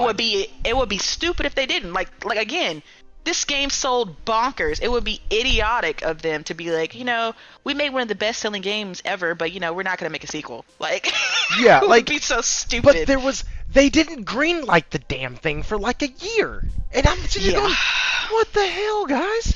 You're so focused on these other titles. What the hell are you talking about? Yeah. Stop But it. hey, we're gonna double down on live service though. Please, just stop. The gamer has literally told you how to get our money, and you're saying no, thank you. Like Exactly. we've told you what we want. Literally 25 million strong told you what we wanted, and you're looking at us going, how about all the DC side characters shooting purple balls? Do you want that? You don't want that? You don't want No. that? Imagine if they had released some story DLC for Hogwarts, man. I would have been there day one. I would have bought that immediately. 100%. Like, even so, I will say the only knock that I had against Hogwarts is that some of the side quests and some of the collectibles were so fucking mundane. Like, after your 397, that was one of the worst platinums I ever got. I won't. I will not do the Merlin trials anymore. I am done. I won't. That was one of the worst will not touch I don't know those. who the hell was in charge of the collectibles, but you know what? I hope you had a bad day because that was horrible. They placed those Merlin quests like they placed Dollar Generals in the South. Like, they just said, "Oh, open plot of land, Merlin quest. Open plot of land, Merlin quest." And I'm like, I don't want to do this anymore. This is no. I have moved the boulder 1,000,000 times. I'm done. I don't want to do this anymore. But like, that literally, that's the only knock against the game that I had. The side quests were a little repetitive. That's the same thing. That's the same thing for me. The collectibles and some of the side quests. But again, if they didn't make a sequel, they wouldn't get a chance to better those things, right? Yeah, imagine how good the second game's going to be now that they've learned. They built the foundation, right? They know they've gotten the feedback from gamers about what they liked and what they didn't like and what people wanted to add, the quality of life. So imagine how great the second game's going to be on the PS6 or whenever it's going to come out. There's still like Hogwarts isn't the only school of magic. Yep. Oh, and now you're getting into all the exciting possibilities. Now I'm so excited. Now imagine the dev team. Remember hearing about the girl tell you about the school where they practice without the wand. Yes, the Indian girl. More battle magic. Exactly. Yeah. That was the one who transferred into Hogwarts. Exactly. Yes. Dude, like, we could go crazy places. Like, I'm telling you, like that endless possibilities. It's and it didn't get nominated for Game of the Year. Fuck all the way off. Oh, yeah. Anyways, I knew that wasn't gonna happen. Listen, But the moral of the story we're explaining here, and the whole reason I went through all those things and all those different things, is it's not about just Final Fantasy or just Expedition 33 being good. No, it's attributed to a greater problem. Thing. Yeah, exactly. It really is, and we've been talking about that a lot. Like, I'm gonna fix my internet. I'll be right back. That's cool, man. Sony has really kind of screwed the pooch a little bit as of late, when it comes to kind of the way that they've handled some of the stuff. Like, all last year, and I was the first to say last year, down year. They did terrible last year. Yes, they had Astrobot. They still released games. They still did their thing.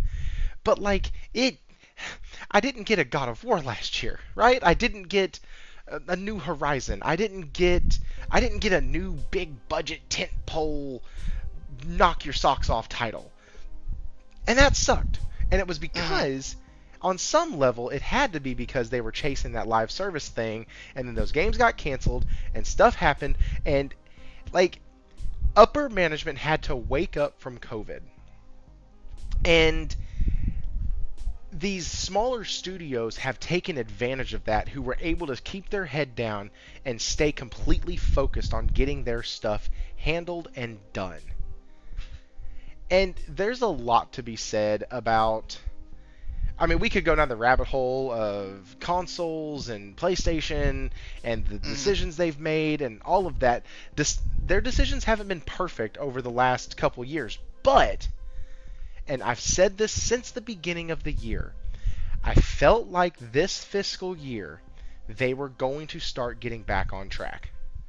And so far, outside of the delay of Lost Soul aside, which they can still kiss my ass, outside of the delay of that game, I'm so salty about that. You have Dude, no and now it's freaking coming idea. out the day before Metal Gear Solid Delta. Right. Like, not only that, but I get that game, and then 30 days later, 35 days later, I get Ghost of Yotai. So now, instead of giving me a way to space out my games, now I'm going to have to mainline that shit, run straight through it as fast as I can to get to Ghost of Yotai. So, like, last year I'm like, man, can y'all give us some, like, man, this sucks. I understand it. I get it. It's a reset year. Whatever. But, like, can we work on spacing this shit out just a little bit? And, like, it's a good problem to have. Like, there's just so many games that we want to play. well, and then I'll take those problems. They moved up Borderlands. Mm-hmm. Watch it. Josh said, "Watch the game not be long." No shit, dude. Watch Lost Soul Aside be like 15, 20 hours. Just as long as they've been working on that game, shit. Listen, it will get the oh hell, what was that game? 5 hours long movie game. Did all the fighting for you. What the hell was that game? It was a sequel. Shit. I know what you're talking about. The chick is Psycho. What the hell's the name? Somebody in the chat will tell me. Anyways, it'd be like, no, not Order 1886. Hellblade. Thank you. Yeah. So, like, it'd be like Hellblade 2. You've been working on this shit for 7 years and we got 5 hours? The fuck, bro? Like, what are we doing? Them trips to Iceland, man. Listen, you don't understand.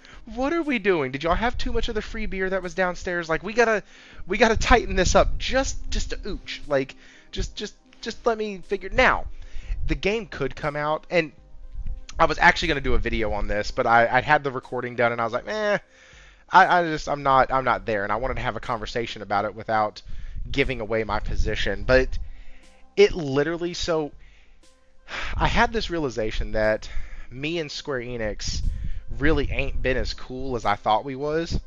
Oh man. Because of Squaresoft and Square Enix, and like, it's a couple people in on a couple of my shorts. Josh is one of them. Was like, man, you probably fell in love with Squaresoft. That's not the same company anymore. And then another person commented, sounds like you fell in love with Squaresoft. Everything started going downhill when Square Enix became a thing. I was like, shit. So I have that realization. I'm fighting an internal crisis here in my mind where I'm like, maybe the company that I've loved for so long isn't actually the company I love anymore. That sucks. Oh. And so then my birthday month, birthday's May 20th. My birthday month, I'm like, Lost Soul Aside's coming out. This can't get any better. I am so excited. I cannot wait. These smaller studios are knocking it out of the park lately while I'm playing Expedition 33 by a smaller studio. It's just making me more and more hyped for LSA. And then the news breaks this morning, and I'm like, first, I saw it from Genki on Twitter. And I was like, okay, these are just reports. Just speculation. I went on to Google. I was like, okay, it's just Reddit. All right, no big deal. Reddit's wrong a lot. All right, cool. And then I was like, The Gamer, and then PC Gaming, and then Game Rant, and I was like, fuck me, damn it. And then, it's on their X page. I was like, son of a gun, are you freaking kidding me? So now the game that I was really looking forward to for my birthday month is now pissed away until August, which, what a great time to do it. You know, the kids are just now starting back in school. Nobody's busy as shit during that time of the year. Nothing's going on. We don't have Thanksgiving and Christmas right around the corner. Like, it's just, man, you know, a lot of that just like all hit me at once this morning. And so I made this like 8-minute long ranting video about how pissed off I was and how sad it was and all this other stuff, because I also made a point, though, if a game gets delayed for polish, that dude better come out and run perfectly, or damn near. I mean, that's fair. Right. If I tell my boss at work, hey, I need more time on this job to do it correctly, and the job is still fucked up when I'm done, Oh yeah, he's on your ass. He's gonna look at me and go, "Well, I thought you said you needed more time to do it correctly, and it's still fucked up." And well, that sucks, as I do love Square Enix and Squaresofts. Yeah, but like, it really it raises the expectation when you're like, "Hey, I need more time to make it look better and run well and polish." And okay, this thing better come out looking good. It better come out running well, and it better come out polished to the nines. Because if not, and I think that is why they delayed it, because I think they are aware of the expectation for this game, because people have been waiting a long time for this game to come out. Like, and I know you're one of them. So it's just like, I think they realize that, and they're like, you know what? We just need like another month or so, and I think we can get this to where it needs to be, right? Where it's like, no game's 100%, but where it is not game breaking, and it works well. It's not crashing on people, So hopefully, I obviously don't work there, but hopefully, fingers crossed that this game will launch in a great state, and hopefully, even more important than that, it's actually good. Yeah. Because I would hate for this game to not be good, because I know you guys have been waiting for it. I'm gonna play it too. I haven't been waiting as long as you guys. I've just been, put on about this game in the last couple years, but I am curious to see how this game comes out, because I know this has been one that a lot of people like yourself have been wanting to play. Well, and I think I've been on the train for about 4 years, maybe 5. Okay. And because Josh was the one that told me, no, dude, they've been developing this game for years. Don't get too excited. I was like, oh, shit. Okay. Never mind. I was like, well, I saw it a couple years ago. And he was like, yeah, no, it was in development for a while before that, too. And I was like, oh. Damn. Okay. Yeah, it's always those games you gotta be very wary of. I can't tell you how much I puffed my chest out when there was a fucking release date attached to it, and Josh goes, don't get too excited. And I did anyway. and now I'm eating crow over here going, man, I got a gut punch, and now I got another one. Like, can we stop now? And like, and then I hit a part in Expedition 33 where I was like, no fucking way, this is what they're gonna do. And so now I'm like, great, cool, this is sad as shit, this is sad as shit, and the game that I'm absolutely loving, the whole plot for it is just sad, like just sadness everywhere. Like, just sadness everywhere. Except for the Jestles, those things are hilariously funny. They're adorable. Okay. I love them so much. They should have included one of those little bastards in the collector's edition. I don't know if they did or not. Yes! But they should have included one of those, like a little bobblehead of it, or a pop or something, in the collector's edition. You're so funny. Because those things are awesome. What game, so I can Google... Oh, sorry. Priscilla, Lost Soul aside. Hey, welcome back. Your internet took a shit. Well, good thing you got the tech wizard at your house. Like... I still have to call him when my stuff takes a shit. You can just look at him and go, "Hey, fix it." Like that must be nice. Okay, the nerd on standby. We were on that topic for an hour and 25 minutes. Holy cow! We are going to move on. Expedition 33, fantastic. RPGs, JRPGs, all of that stuff, fantastic. Let's get into something a little less fantastic. We talked about Lost Soul aside. That's perfect. We kind of just segued right into that. Okay. So, we have Gamepass and PS Plus are not the future of gaming, says US analyst. Now, it has been said as of late that I present myself as an expert on a lot of shit, and I will tell you again, as I mentioned at the beginning, I are not expert. I are talking head on YouTube channel, not expert. Sometimes I have people on here who are experts in financial fields or are experts in certain categories of gaming, but I are not. I surround myself with really fucking smart people, and I do that for a reason. With that being said, we have an actual expert here, and let's see what he says, because this is why I read articles. This is why I source my stuff. What's up, RPG88? Sorry, I'm in a great mood right now. Matt Piscatella. Everybody knows him. Everybody loves him. Here, let me zoom in on this so y'all can actually see what the heck I'm seeing. Hey, there we go. U.S. spending on video game subscriptions has been basically flat for years following 2020-2021 growth, COVID. Only boosted by 12% in Q4 thanks to COD going to Game Pass, which we all know that that's kind of actually fallen off again. He reads trends. Hey, listen, the guy works for Circana. He's the one reporting on this. I feel well guarded. Okay, that's all I'm saying.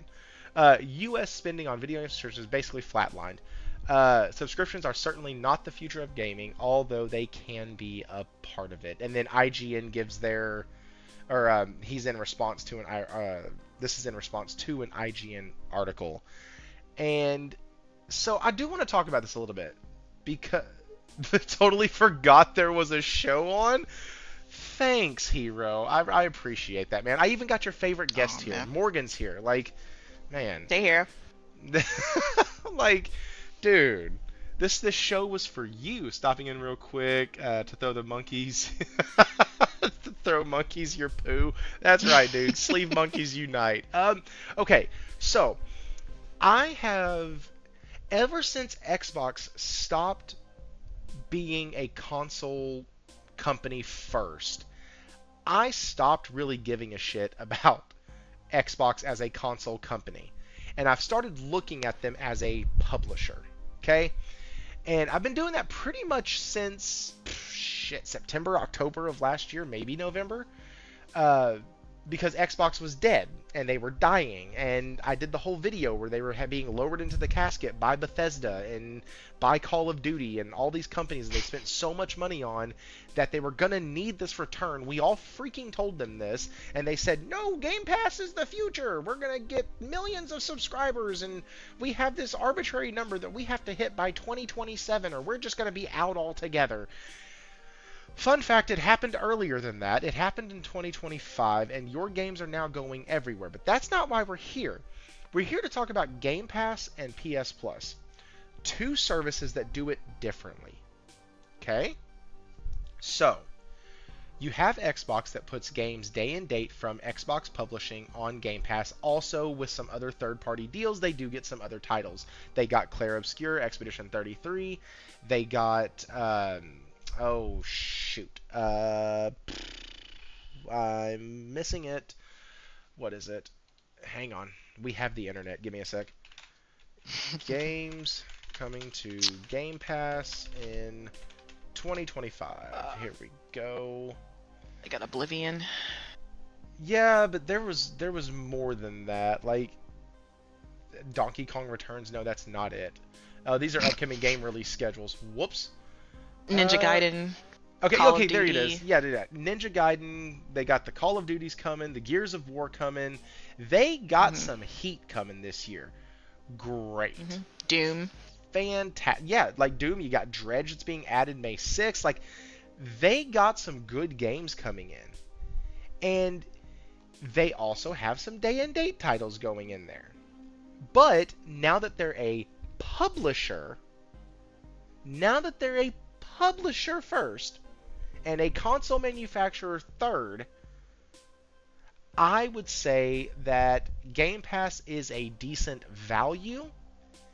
It's not the best value in gaming. If it was, it would be growing like it's the best value in gaming. Same with PlayStation Plus. And I think both companies, Xbox One as a publisher and PlayStation as a console manufacturer, are using the platforms exactly as they should be used. Now, we can look at Game Pass and go, well, Game Pass killed Xbox, that's why it was that blah, blah, blah. Yes, sure. I actually do agree with that. I think Game Pass is what killed Xbox. I have no doubt in my mind that that is what did it. They were hoping to get big numbers putting Call of Duty on there. They were hoping to get big numbers with the acquisition of ABK and making those games available in Game Pass, and Diablo was supposed to do numbers and all this other stuff, and none of it's really panned out the way that they had expected, making them go, third party. And so that's what's happened. And now that they're third party, I think they're using this just like they should. It's not a bad service.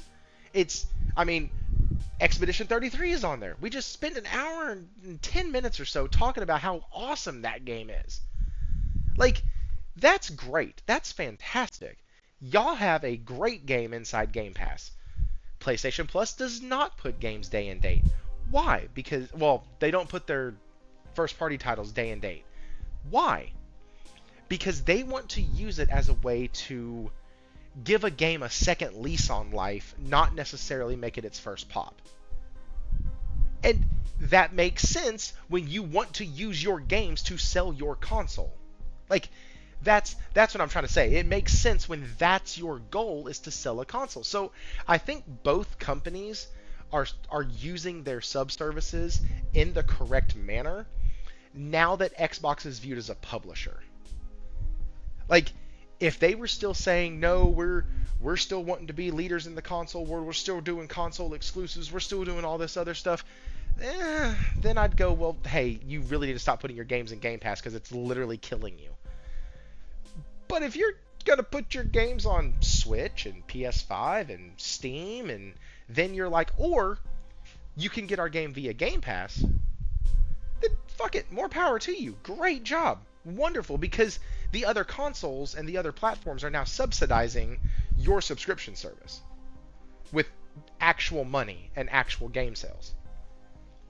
And so I think they're working how they're supposed to, but I also see it to where people don't necessarily want subscription-based gaming in the droves, I guess, that they thought they would. And that's for both Plus and Xbox, right? Like, I mean, Game Pass. Like, you know, and Morgan, you remember all the interviews where Phil was like, hey, we need to be at whatever it was, 70 million or whatever, 100, whatever it was. Oh, yeah, it was like 130 million by 2027, right? Mm-hmm. People don't want subscriptions, period. No, most of us don't. Like, I cringe every time that I hear my wife or my children go, oh, there's a new series coming out and it's on such and such. Why? I'm not... I don't want it, because what's going to happen is you're going to get on that damn subscription service, you're going to find 4 other shows that you think you need to watch, and now I'm stuck paying $20 a month, because that's the average cost of a subscription service now, is $20 a month. And like, let's be honest, the reason most of us got subscription services back in the day was because they were cheap as shit. And you got a good value for them. Now, do you? Like, shit, I have not been subscribed to PlayStation Plus outside of the past couple months for almost a year. Any of it. I didn't care. Yep. I just let my subscription lapse. Did you really? Mm-hmm. That's crazy. Yeah, I stopped caring. I was like, I don't play most of these games. 730 of them. If I want it, I can just take that $20 and buy a game. Like, who cares? I'll take that $20. I tout that I'm a thrifty gamer, so most of the games I play, outside of the 3 big budget ones I buy a year, are sub $50, sub $40. So, like, that's cool. But, like, I'm already playing older titles anyways, and if it's good enough for me to want to play it, then it's probably good enough for me to want to spend some money on it.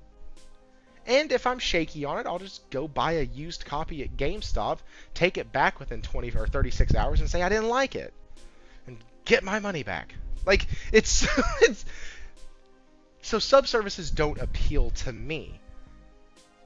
Which, if I'm somewhere between casual gamer and hardcore gamer, you gotta think that it doesn't appeal to the casual, because let me rephrase that. You gotta think that it doesn't appeal to people like me as much, who are like on the fence. Like, yeah, I mean, I play casually. I play about 1,000 hours a year. That's kind of where I sit. That's been consistent for the past couple years. And that's where I'm at. I got a wife, 2 kids. I don't have a lot of time. because when you have a wife and 2 kids, that takes up a lot of time. I work a full-time job, all this other stuff.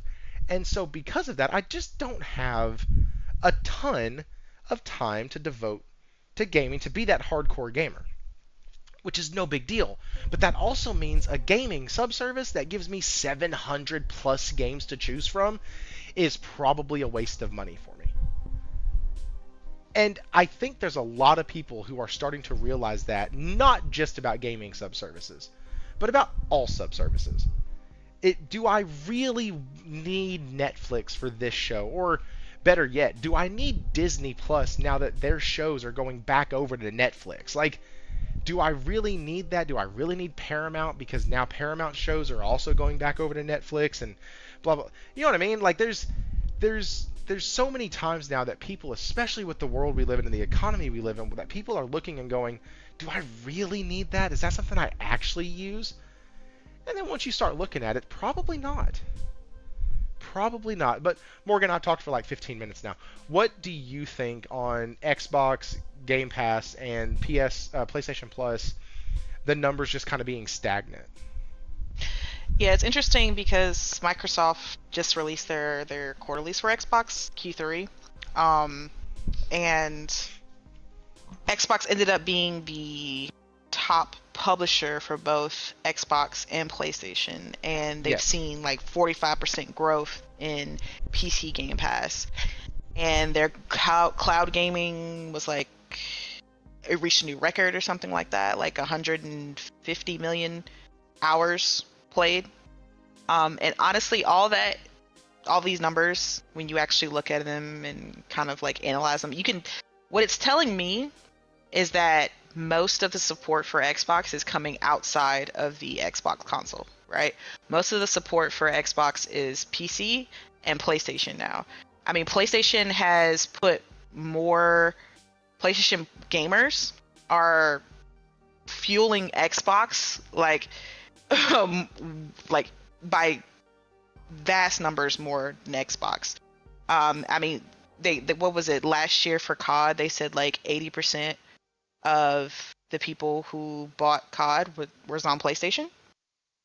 So that's like 80% of their profit for Call of Duty came from PlayStation. So you can see now why Xbox is kind of pivoting towards this third-party model and more towards catering to platforms outside of their own, because now that's where the majority of their revenue stream is coming from PC, it's coming from PlayStation, right? It's not really coming from Xbox anymore, which is why, I think they, like I said, they don't really prioritize the console and its player base anymore, right? They still offer Game Pass. You can still get those games, those first party games day and date, and those like big third party games that they put in there like Expedition 33. But they're really not trying to cater towards that base anymore, because that base has become a stagnant source for them, right? Because you can look at those numbers and they're not really seeing any kind of growth from Xbox. The growth is coming outside of Xbox. So they're going to continue to, all this is telling me is they're going to continue to start, releasing many more games outside of Xbox, right? I expect like their big, we call them the big three for Xbox, the Gears, the Halos, the Forzas, right? Forza's already, coming, and it's like the #1 pre-ordered game on PlayStation or something. And they said Indiana Jones has sold more on PlayStation than it has on PC and Xbox combined. So again, all of these positive numbers coming from PlayStation to Xbox, all that is doing is ensuring and just reassuring Xbox that they made the right decision when it comes to putting their games outside of the Xbox platform. So we're going to see a lot more of these games coming to PlayStation, and I think we're going to see them a lot sooner too, right? Because Indiana Jones, for the example that I just used, it only had a 3 to 4 month delay for PlayStation, and they saw, like I said, big numbers. Like again, PlayStation is their biggest source for Indiana Jones. Like they sold more on PlayStation than they did on PC and Xbox for this game. So all like these kind of numbers with these type of big budget games, because having to make a game like Indiana Jones, the IP is expensive, right? It's owned by Disney. You know that Disney is not cheap. We've seen kind of the numbers that they expect, at least when it comes to Insomniac with Spider-Man, you know, with that unfortunate hack that happened. We saw how much they, you know, of that split and how much they expect to come from PlayStation when it comes to Spider-Man. Insomniac just said, hold my beer. So, like, exactly. So far. Thankfully, exactly. So, you know, obviously, Indiana Jones isn't as popular an IP as Spider-Man, so I'm sure it didn't cost them as much as a Spider-Man, but I'm sure Disney's still expecting a substantial amount. And so I think that's why they made that decision to put this game on PlayStation, is because they knew they had to pay Disney this a certain amount of money to have the license for this IP, right? Yeah. But they're seeing the success with this small gap, so I can only imagine the gap is going to get smaller, right, to the point where they're just going to be doing day-and-date releases for PlayStation and, you know, Xbox at the same time, right, the same way they're doing for PC. Because at this point, I think it'll probably start with the next gen, and if the rumors are true about the whole Steam box and everything like that, it would make sense, because, you know, at that point they're not really a console anymore. They're more just, you know, we're just kind of chilling in our own lane kind of thing, right? So, but as far as subscriptions go, I had Game Pass, like I was using it to play South of Midnight, but I've canceled it because, look, Game Pass has I'm not going to sit here and argue that Game Pass doesn't have value, because, you know, those are some great games that have canceled Expedition. Both subscriptions? Yes. Really? Like, yeah. How does it feel? Because I'm playing Expedition 33. I know, right? Like... I am free. I am free. But I say that, but then I'm gonna be having a subscription again probably in September for like Borderlands, because I'm gonna be playing it with, you know, friends. So I'm gonna need it. I say that to his face, but behind his back, man. But behind his back. Exactly. But see, I canceled Game Pass too, like I said, because I played it for South of Midnight, but no other game on Xbox's lineup is anything appealing to me. Yes, I want an Expedition 33, but I want that physically, and if I'm getting a game physically, I'm just going to get it on PlayStation, right? I don't care about Doom. No, you're good. I don't care about Doom. Never really played Doom like that. You know, it's a cool game, good game. I'm not knocking the game Doom. It's just not for me. Don't really care about Ninja Gaiden. Don't care about COD. I really like. I used to be a COD fan back in the heyday when COD was GOATY. Actually good. You know, but now I just don't care about COD anymore. Black Ops 2 and Black Ops 3, baby. Yes, facts. It's just, yeah. So it's just like, unless they have some, I'm sure they're gonna probably have some big surprises at their showcase. So maybe they'll have a game that they'll drop that I care about. But like I said, so far, the rest of the year for Xbox for me is just nothing really. So I'm really not. I don't need Game Pass at the moment. I will resubscribe the moment they have a game I want to play. Like, I have no problem doing that, but I'm not going to just let them take money out of my account when I'm not using Game Pass. So that's been canceled. PS Plus has been canceled. Like, I'm sick and tired of subscriptions, man. Prices keep going up. Like, and I just don't feel like it's worth it sometimes. It's just like, they're just doing too much. And I expect Game Pass to go up even more this year. Just with all of these games they got, like, you know, you were just looking it up. They have like 10, 12 games coming out this year. There's no way that they're going to keep up this cadence of games coming into the subscription and we not get another price hike. Like, it's happening. The question is just, by how much is Game Pass going to go up? But yeah, because they're improving the cloud now too. They're trying to make it more seamless, and they've added the Xbox app to LG TVs now. I was excited about that. I was like, okay, cool, because I have an LG TV, right? But it's only for the 2023 model and newer. I was like, bitch, I have a 2022. I have the CX. So I was pissed off. I was like, oh, just leaving the old G's behind. Oh, okay, cool, bet. So it doesn't affect me. I was very upset about that. It's whatever. I cancel Game Pass. I don't really care. I just wanted to try it out to see if xCloud had improved at any rate, because I really don't like xCloud, but I was gonna give it another chance. But whatever. Is this what it seems like when you don't care? Because I hate to see what it seems like when you do care.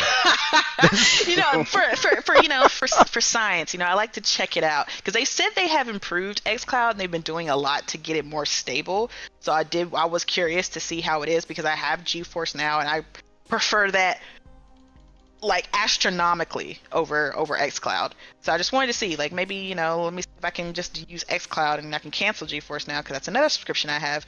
I'm all down for canceling subscriptions, so I was excited to see if I could, but again, it's not on my model, so whatever.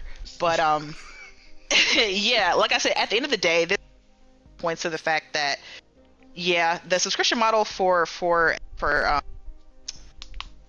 especially Xbox seems to kind of stagnate. Like, it's not growing on the console base. I mean, it would be hard to grow on the console base because the consoles aren't selling, so you can't really, that's a space you can't really grow in if you're not selling the hardware to access the subscription, right? But PC seems to have increased, but I'm guessing that's because of, like Matt Piscatella said, because COD was added to Game Pass, right? That's Xbox's biggest IP, right? One of the biggest IPs in the world, Call of Duty. So if you add a very popular IP like Call of Duty into a subscription, that subscription is going to go up, right? I'm really curious to see if it stays that way, because obviously this was the first Call of Duty, the first new Call of Duty to be added to the subscription service. So I wonder if it's going to stay that way, you know, this November when Call of Duty comes, like, or are people going to be like, okay, you know, try it out on Call of Duty this year, wasn't really feeling it, so I don't really care that Game Pass this year, you know? That's what I'm really curious about. We shall see.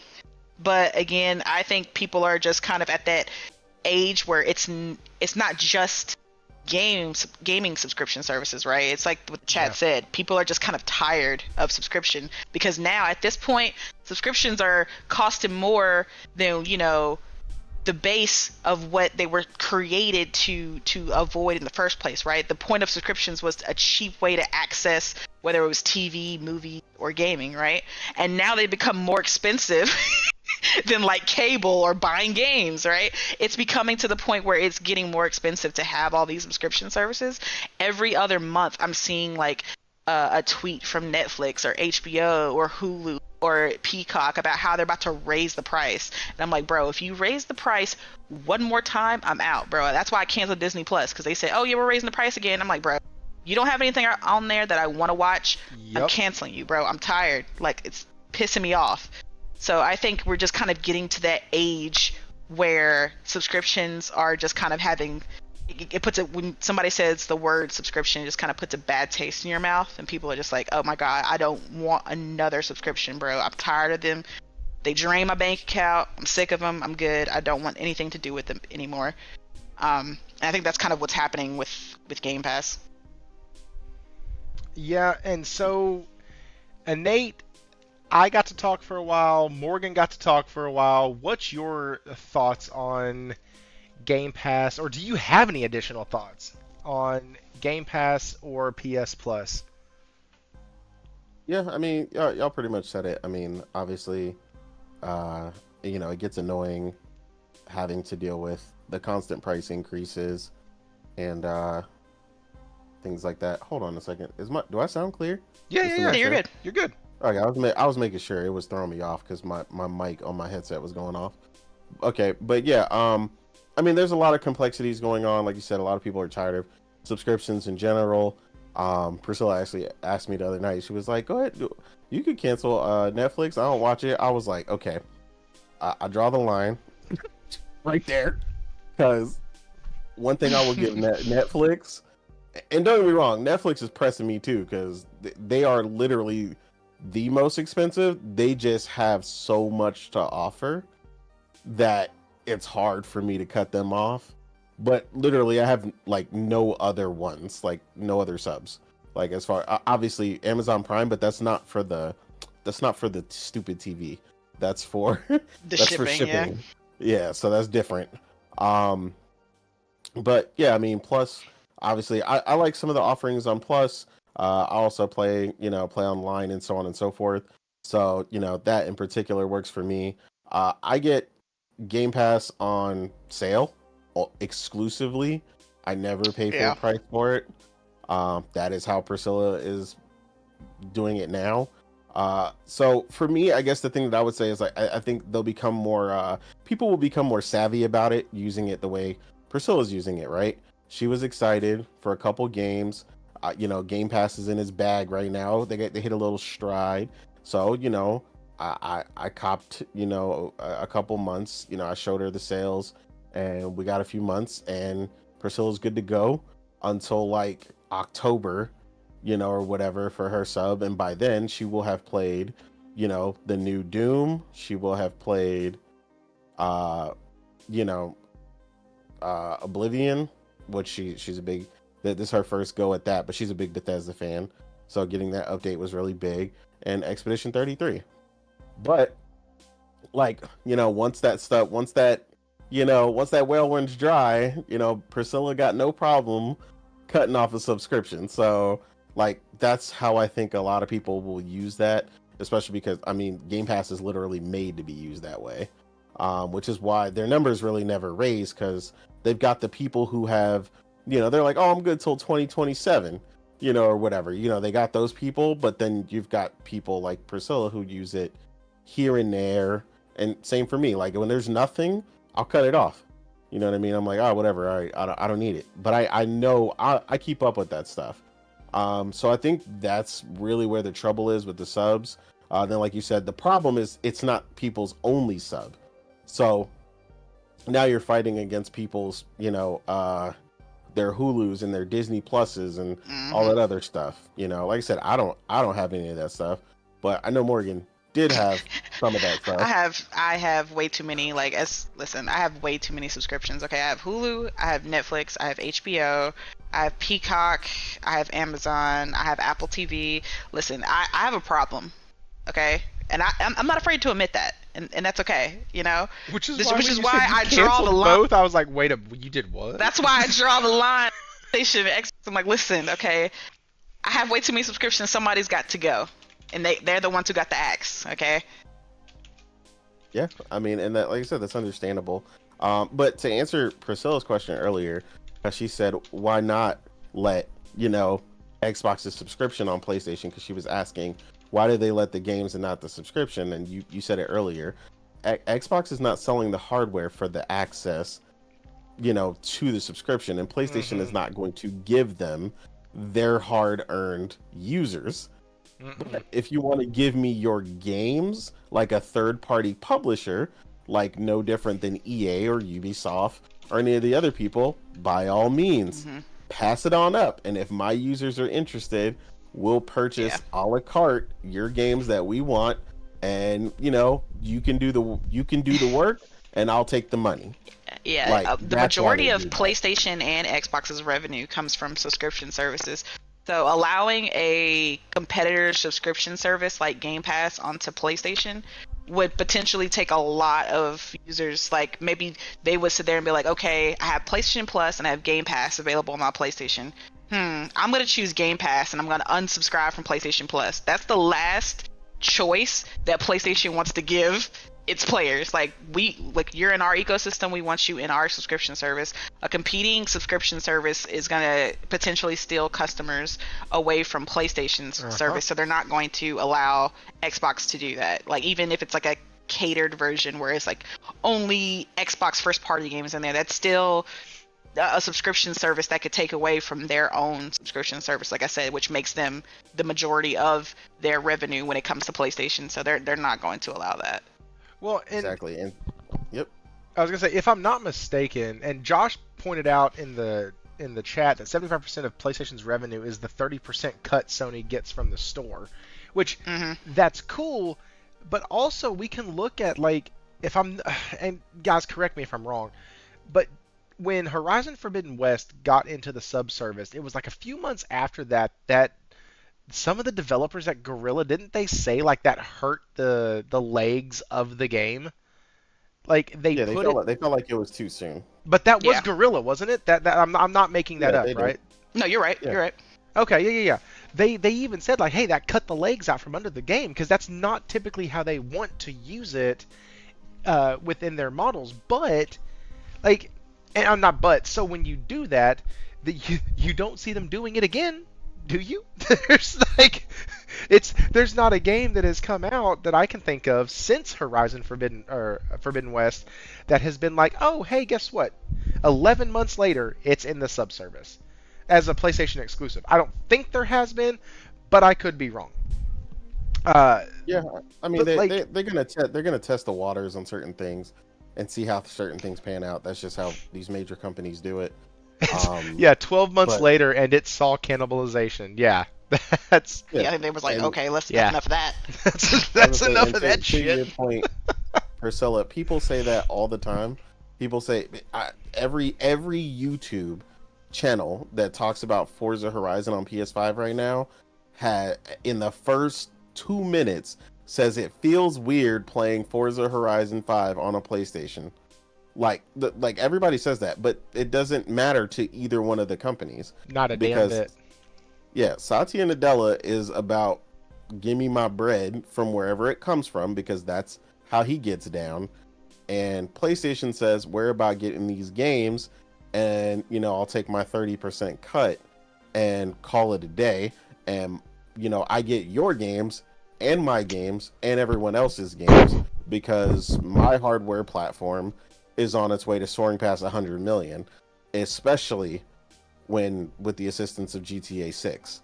That is what PlayStation is doing. PlayStation is positioning themselves right where they want to be, right when their big games start hitting, when you start getting, the Intergalactics, the Wolverines, and so on and so forth.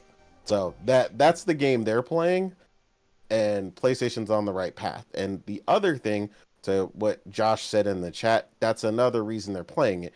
Because you're forgetting that PlayStation letting them put their games on there isn't free. PlayStation gets a cut of that, and then if you have microtransactions in a game like Call of Duty, which they definitely cannot afford to not have just because Xbox bought it, it was over 83% of the sales for Call of Duty. They also secure the money from microtransactions from Call of Duty the same way that they do a game like Fortnite. So that is why PlayStation's revenue is so big off of, the revenue and stuff like that Josh was pointing out earlier. It's because of all that stuff is combined into that. Yeah, and Dizzy just put PlayStation Plus Essential is now 110 Canadian dollars, extra is 189 Canadian dollars, and premium is 225 Canadian dollars. Crazy price increase, so I'm done with their service. I understand. I don't live in Canada, so I can't relate. But all I can tell you about Canada, a lot like Australia, is everything is more expensive. But yeah, it's not. I mean, I feel for you though. I think the price increase is crazy, but I mean, yeah, it don't affect me here in the States, at least not yet. So, Corey, yes, they do allow sub-services, and you're pointing out Ubisoft and EA. I don't know about Ubisoft sub-service on the PlayStation because I've never had it, but I have had EA's. Ubisoft sub-service is limited. Number one, it's classic. So yeah, it's EA. classic on Ubisoft- PlayStation, but Yeah. it's the official one on Xbox. They have the one with you can access the newer games. Oh, no shit? Yeah. Yeah. So, yeah, it's full. So yeah, no, and they're also not a platform holder. Like, come on, man. Like Corey know better than that, bro. Corey He and does. everybody. He's been around. Corey is in every single podcast that I go to or that I'm in, so he knows He a fan. what Leave him he's alone. saying. He know what he's saying. He's a fan. Yeah, and that's what I'm saying. Like, even EA's, right? When EA is sitting there, like, you go look at EA's list and you're like, oh, that's a lot of games. Then you look at EA's list on PlayStation and you're like, that's not a lot of games. What happened? Where's the disconnect? And it's because PlayStation wants you to purchase it. PlayStation wants you to buy it. But if you want to play some of the older titles or whatnot, like I played, I basically used EA Play. I got it for like 99 cents for a month, and I used that to play like not a demo, but essentially treated it as such of Jedi Survivor. And Yeah. I was like, oh, that's really cool. I like that game. I also used it to play Wild Hearts. And I was like, oh, I don't like that game. That's not that good. I thought I would, but I didn't, so glad I didn't buy it. Sweet. But like, that's what I used that 99 cents for that month for, but I wasn't able to get, I played the demo of the 10-hour demo that you could do of College Football 25. It was right around that time. And I was like, well, hell, I got it for a month. Might as well try some of these others. But I wasn't getting brand new titles. I wasn't getting brand new day and date releases on the PS5. Now, maybe that's changed. I only had it for that 1 month, never had it since. So like that might have changed. I don't care enough about subservices for it to actually, or I don't use subservices enough for it to actually matter. But you better be damn certain that if they don't let an Xbox logo onto their fucking trailers for a game that they've developed and are releasing on PlayStation, you need to be absolutely reassured that Game Pass, as long as they hold an Xbox console, handheld, Steam Deck, Portal, take it with you on your watch, if it has a fucking Xbox logo on it, PlayStation is not going to let Game Pass onto their system. You can quote me point blank, period. It's not happening. It would really be a funny thing to happen, though. It would really... Xbox would have to stop producing hardware. That's it. I just want to see it, just to see how... be funny. Oh, Corey said, I'm here for the jokes. This community is funny. It's true.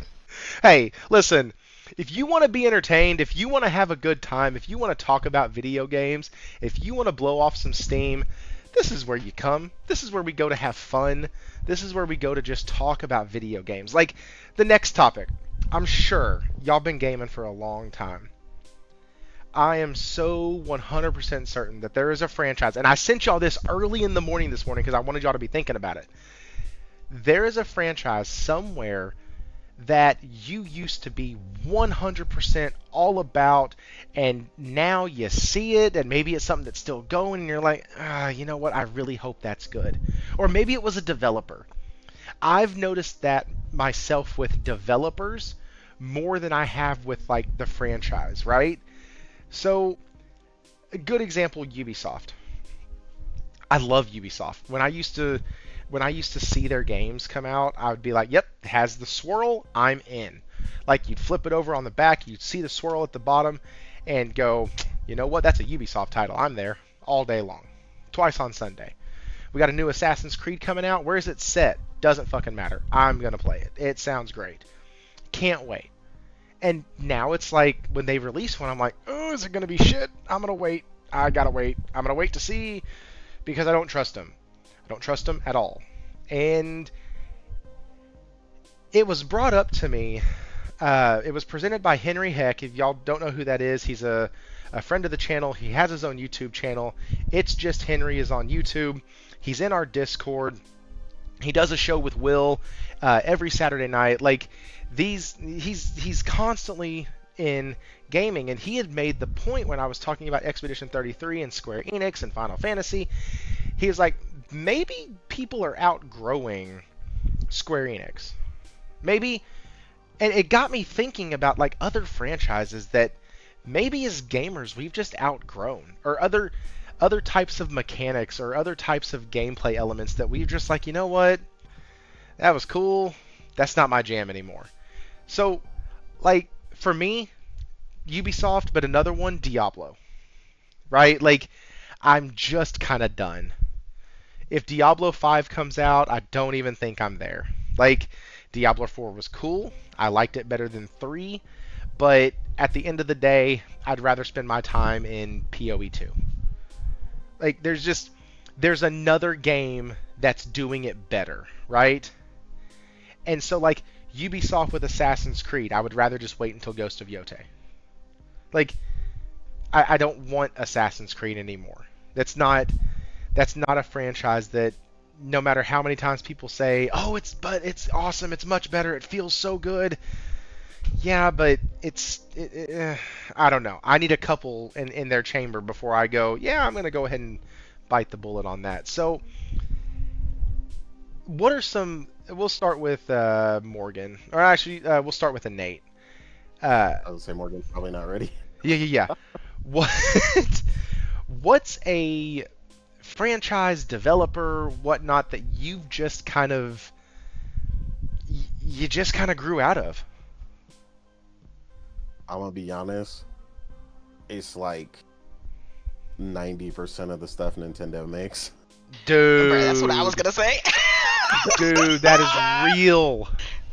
Yeah, I mean, I'm gonna be real. I heard it recently, and it made perfect sense. I grew up with Nintendo. Nintendo did not grow up with me. Like it Dude. just, I mean, that's just where it's at for me.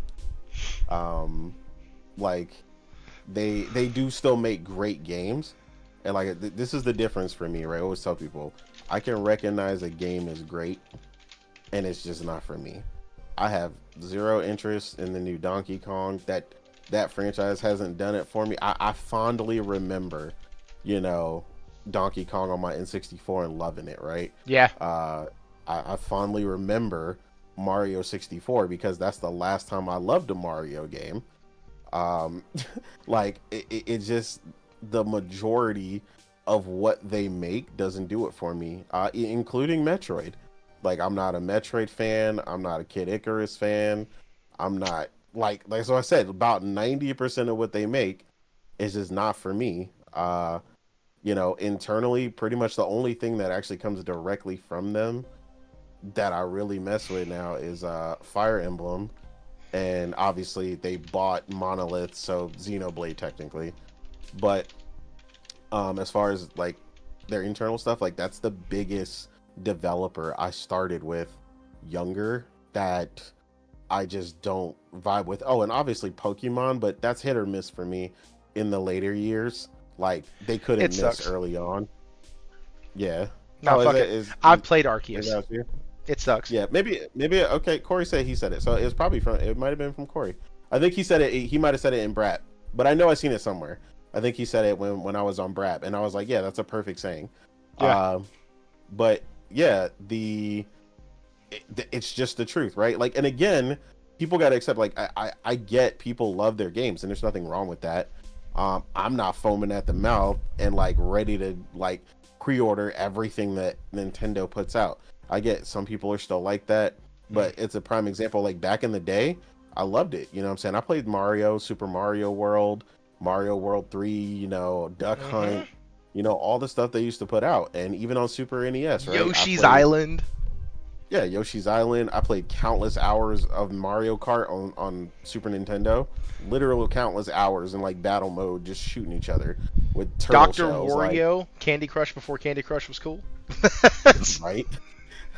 But yeah, like I used to really vibe with them, but then it's like they just don't make the stuff I want anymore, and they don't like as far as like I said, 90% of it.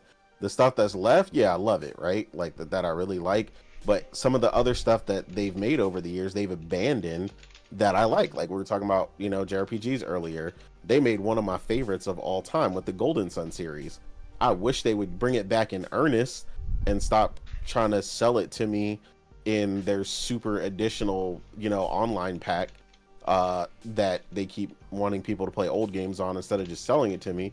And they would actually bring back a current day version of, you know, Golden Sun. But, you know, Nintendo just won't. Nintendo's going to do what they want to do, and, you know, I'll move accordingly. It's still worth it to me to get the device because there's exclusives and stuff on it that I like to play. Like I said, between Pokemon and whatever the Monolith team comes up with in Fire Emblem, and Priscilla still really likes Zelda, and they do that really well. And Priscilla also likes Animal Crossing, so like they have enough to warrant the purchase. But I've definitely grown out of most of what they really offer. Dude, you mentioned Zelda, and that one I wasn't even thinking about Zelda. That hurts. That hurts a lot for me because Link to the Past is probably my fucking. It's a game that I've probably beat more than any other game because I love the dang game. I love the whole premise of it. You gotta get this, get that, you gotta get the mirror, you gotta then go up to the Doom Mountain and fight the thing, and then once you do that, the whole freaking world like gets scrambled up, and now you're trying to figure out where everything else is in this new world, and there's all these heart containers out there that you passed by 1,000 times and didn't realize that that little crack in the wall was there, and you could place a super bomb there and go inside and get your heart. Like, that whole dang game was and is absolute perfection. And Yeah, it's a lot of people's favorite, so I believe you. right, then you have Majora's or Ocarina of Time, which was awesome. And then you had Majora's Mask, which had a really weird time mechanic that I wasn't too fond of. Then you had Twilight Princess, which fuck no snake, I wasn't playing that game. It looked awful. I did not like the art style of it, and I couldn't get past it. Like, I just couldn't. And then you had Breath of the Wild. At least, and I think I might be missing one of the mainline entries in between there. But, like, Yeah. Breath of the Wild did not excite me. It was this mega massive open world explore everything. No, I'm done. I didn't want it. And Yeah, Breath of the Wild bored me to death, and but I told people I get why y'all like it. sure, I just don't. Wind Waker. There it is. I thought I said Wind Waker. That was the one that had the cell shading, wasn't it? You know, Wind Waker and the Skyward Sword. Yeah, I thought I had said that. But like, oh, I tried to play Skyward because Skyward Sword is on the Switch, isn't it? I think they brought it back out or something. But Okay, yeah. because I could have swore I started playing that. It was one where you like start off actually in the sky and like you jump down from like the tutorial area, jumps down through the sky, and then you like fall and all the. Anyways, No, it's on the Wii. it's on So the the Wii. one Okay. you fall from the sky would be the Tears. That's Tears of the Kingdom. Tears of the Kingdom. Okay. So Yeah, I which I pla- like better, by the way. I actually played that quite a bit, but compared to Breath of the Wild, but I still didn't beat either one, so it doesn't matter. right, like it's Zelda was one of those franchises that man, I absolutely loved. Pokemon also. Blue, red, green, gold, or sorry, yellow. Like those were amazing. And then XY, I think X and Y were the next ones. Then Sun and Moon and Sword and Shield and like all these others start coming out, and then they said, "Hey, let's go ahead and take everything you know about Pokemon and get rid of it and make it about collecting the Pokemon now and not necessarily battling with them. And let's give you Hey You Pikachu so we can give you the old Pokemon Yellow, except we're not going to have actual like fighting near as much. You can still fight trainers, but everything else is just catching Pokemon and keeping up with a fucking catalog." It literally became a game of organization. Like, that's all it was. And I don't know. Anyways, I went off on that. No, but I mean, but understandably so. And also, real quick, happy birthday to Corey, as he said it's his birthday today. Oh shoot! Happy birthday, Corey! Oh, happy birthday. Yeah, so happy birthday for that, man. No. But yeah, I mean, I agree with him. Like last time, I really was like loving my Nintendo something was like as far as a console, it was the N64. That's the last console I really got from them. And then after that, it was always just the 3DS or whatever, which again, like I said, was for those titles or, you know, their handhelds. Whoa! Stephen Leon, you woke up! What's up, brother? Welcome to the show, man. He doesn't even come in, doesn't say hi, bye, kiss my ass, nothing. Just drops a 20 bomb. Holy cow. Oh, Enate got hit. That's what you love to see. You love to see it.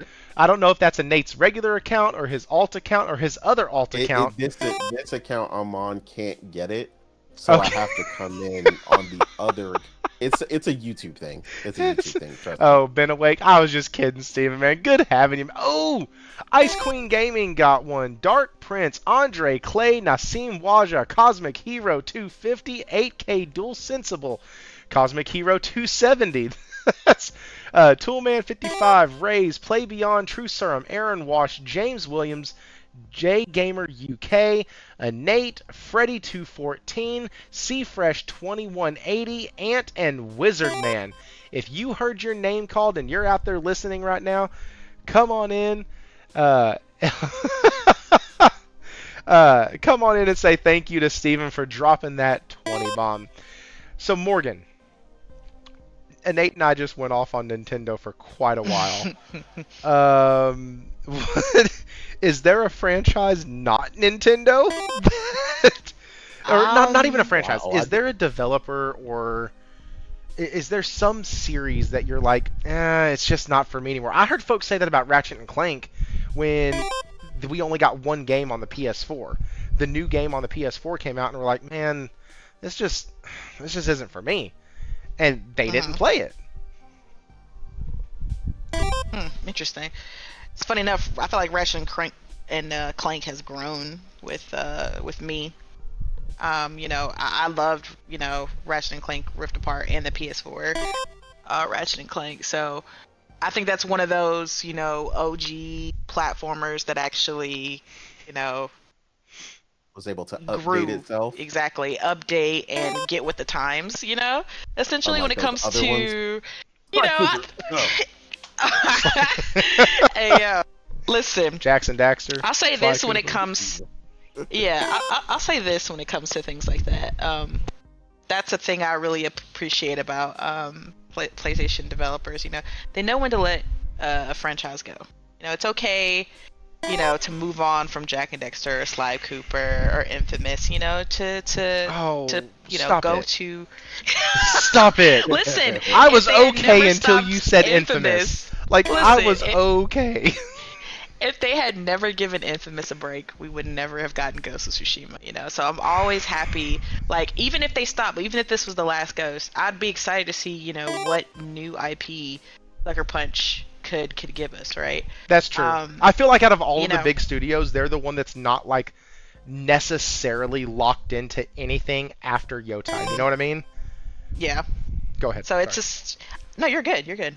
I'm always excited when studios, branch out. They just don't stick to that, just one tried and true IP, right? And they go on and move to different IPs, and that's what I like about a lot of PlayStation studios.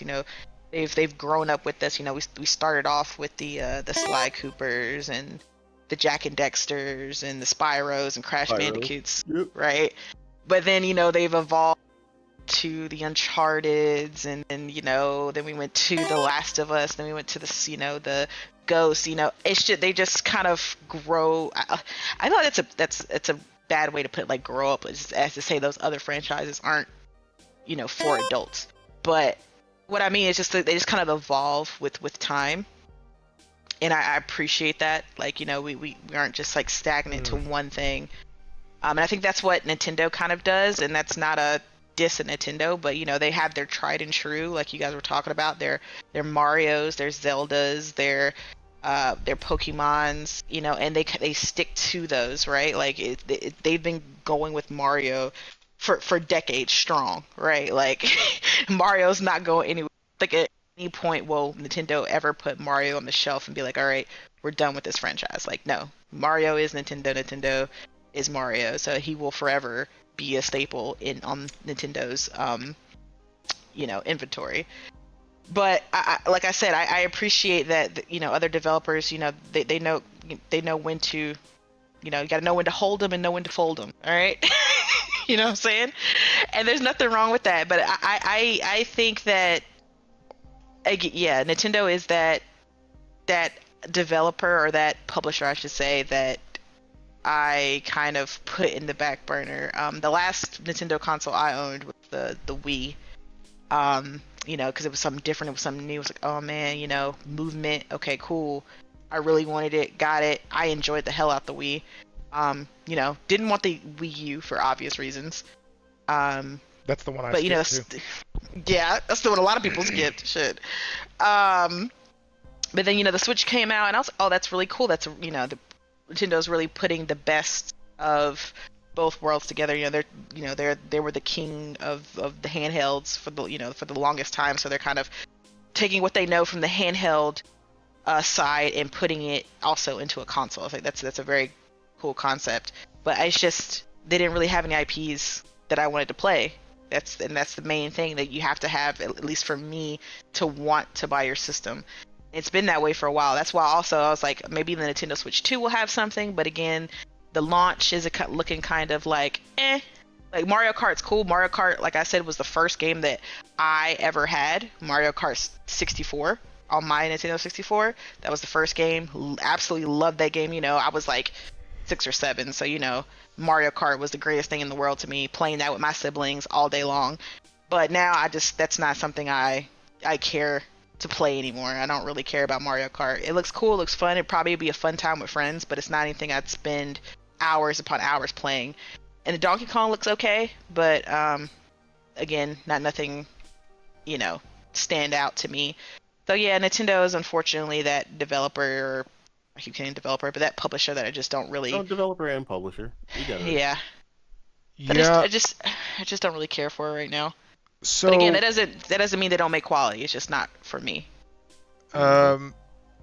Yeah, we have to put that disclaimer in everything we say about Nintendo so that people don't come and I don't want arrive the at our drones to house. come for me. All Like, right. that's just like, listen, you can keep your stuff. It's pretty. Okay, you got it. You're fine. Nintendo, I have no issues at all with the Nintendo Switch. I think it's amazing and it's amazingly priced. Okay. That's right. It is perfect. Every way, Perfect. shape, form. It's not just a slight upgrade from the last one. It is a next-gen console, and everybody who thinks it's not is wrong. Anyways, Exactly. speaking of Hold on, but studios, yeah, we wait, have hold on, breaking news. Hold on. Before you go to that, Okay. I was gonna say, as far as your Infamous thing, because I know you like it, because I know a lot of people do, and I love it. Infamous. I would be willing to have them return to it if they really are ready to give us something breakout with a new Infamous, like something like only PS5 could really do.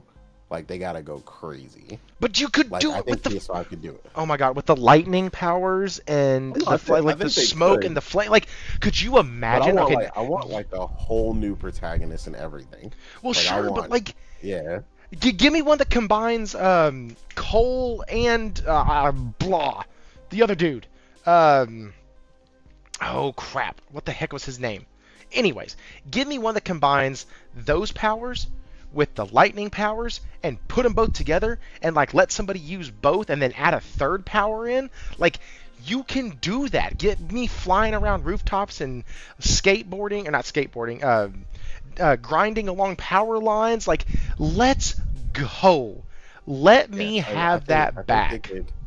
I think they could do something, but that's my rule for Infamous. Like it would have to come back and be like, all right, this is brand new, whole new city, whole new protag. Like they have to really step it up, and I think they can. But that would be my only reason I would want them to return to it. But yeah, also to your last point about Nintendo, before we move on, all I'm gonna say is it is kind of funny. This is the first time I've seen some of the biggest Nintendo fans taking a step back. I unintentionally came across my timeline. One of the girls, I mean, this girl literally has like a wall of Nintendo Switch games behind her, and she's just like, I really don't know what to think. All this stuff is going up. The amiibos went up. This is going up. I don't like what they're doing. The reveal is weird. Like I was like, oh man, Nintendo fans actually thinking for a minute, saying, hold on a minute. I was like, oh man, and then, like these ain't no just run of the mill. Like this girl's probably got like 500 Switch games. Like this girl is top tier. Every amiibo, every Nintendo till I die, like tattooed on the back of her neck. Like, and she's like, I don't really know. So all I'm gonna say is this is interesting, is all I'll say, because I've seen a few rather rational Nintendo fans stepping back and being like, I'm not really sure how I feel about this, and that has never been a question for Nintendo. So I think they may have made some pretty significant missteps on the reveal, but we'll see how it pans out. That's all. I just wanted to say it since we were talking about that before we moved on. No, and this one doesn't even have to take a while. This doesn't even have to take a while. So, Stephen Leon, hey, did you pre-order the Switch 2 for the boys? Fun fact, no, I did not. Second, it sold the fuck out the day that it released. So, not yet. I did mention on the Grindhouse that I will probably end up having to get one, and I say that quietly and kind of shamefully, because I will probably have to get one because my oldest son is now showing interest in games that are not just Minecraft, and he's actually almost beaten Dragon Ball Z Kakarot, and I'm super proud of him for that because he's a Minecraft player. So seeing him do that, I told him he was not getting a Switch 2 unless he played games that were not Minecraft, because I'm not paying $500 for you to play Minecraft. I'm just not. You can just skip it right the fuck now. That's not happening. But I will end up getting one for him. I am holding off right now because one, it sold the hell out. I pre-ordered the Switch 2 for the kids. Tony Soprano for the children. It's for the children.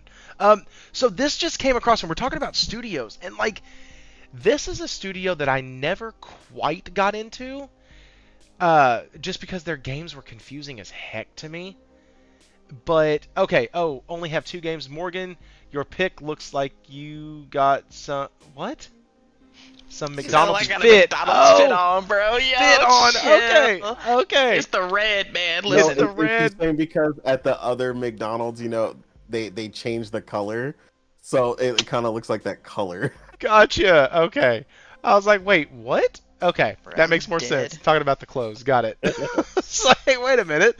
And then I pre-ordered Switch 2 for the kids. Okay.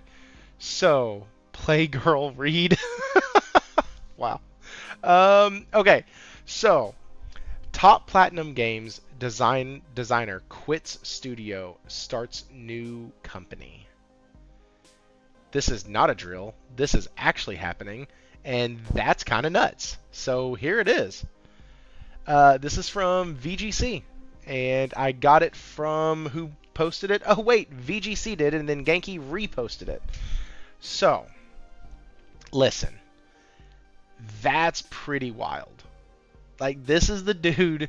Look at this. In recent video posted by Kamiya, the Bayonetta designer heavily suggested that other leads had left Platinum, including Bayonetta 3 director Yatsuki Miyata.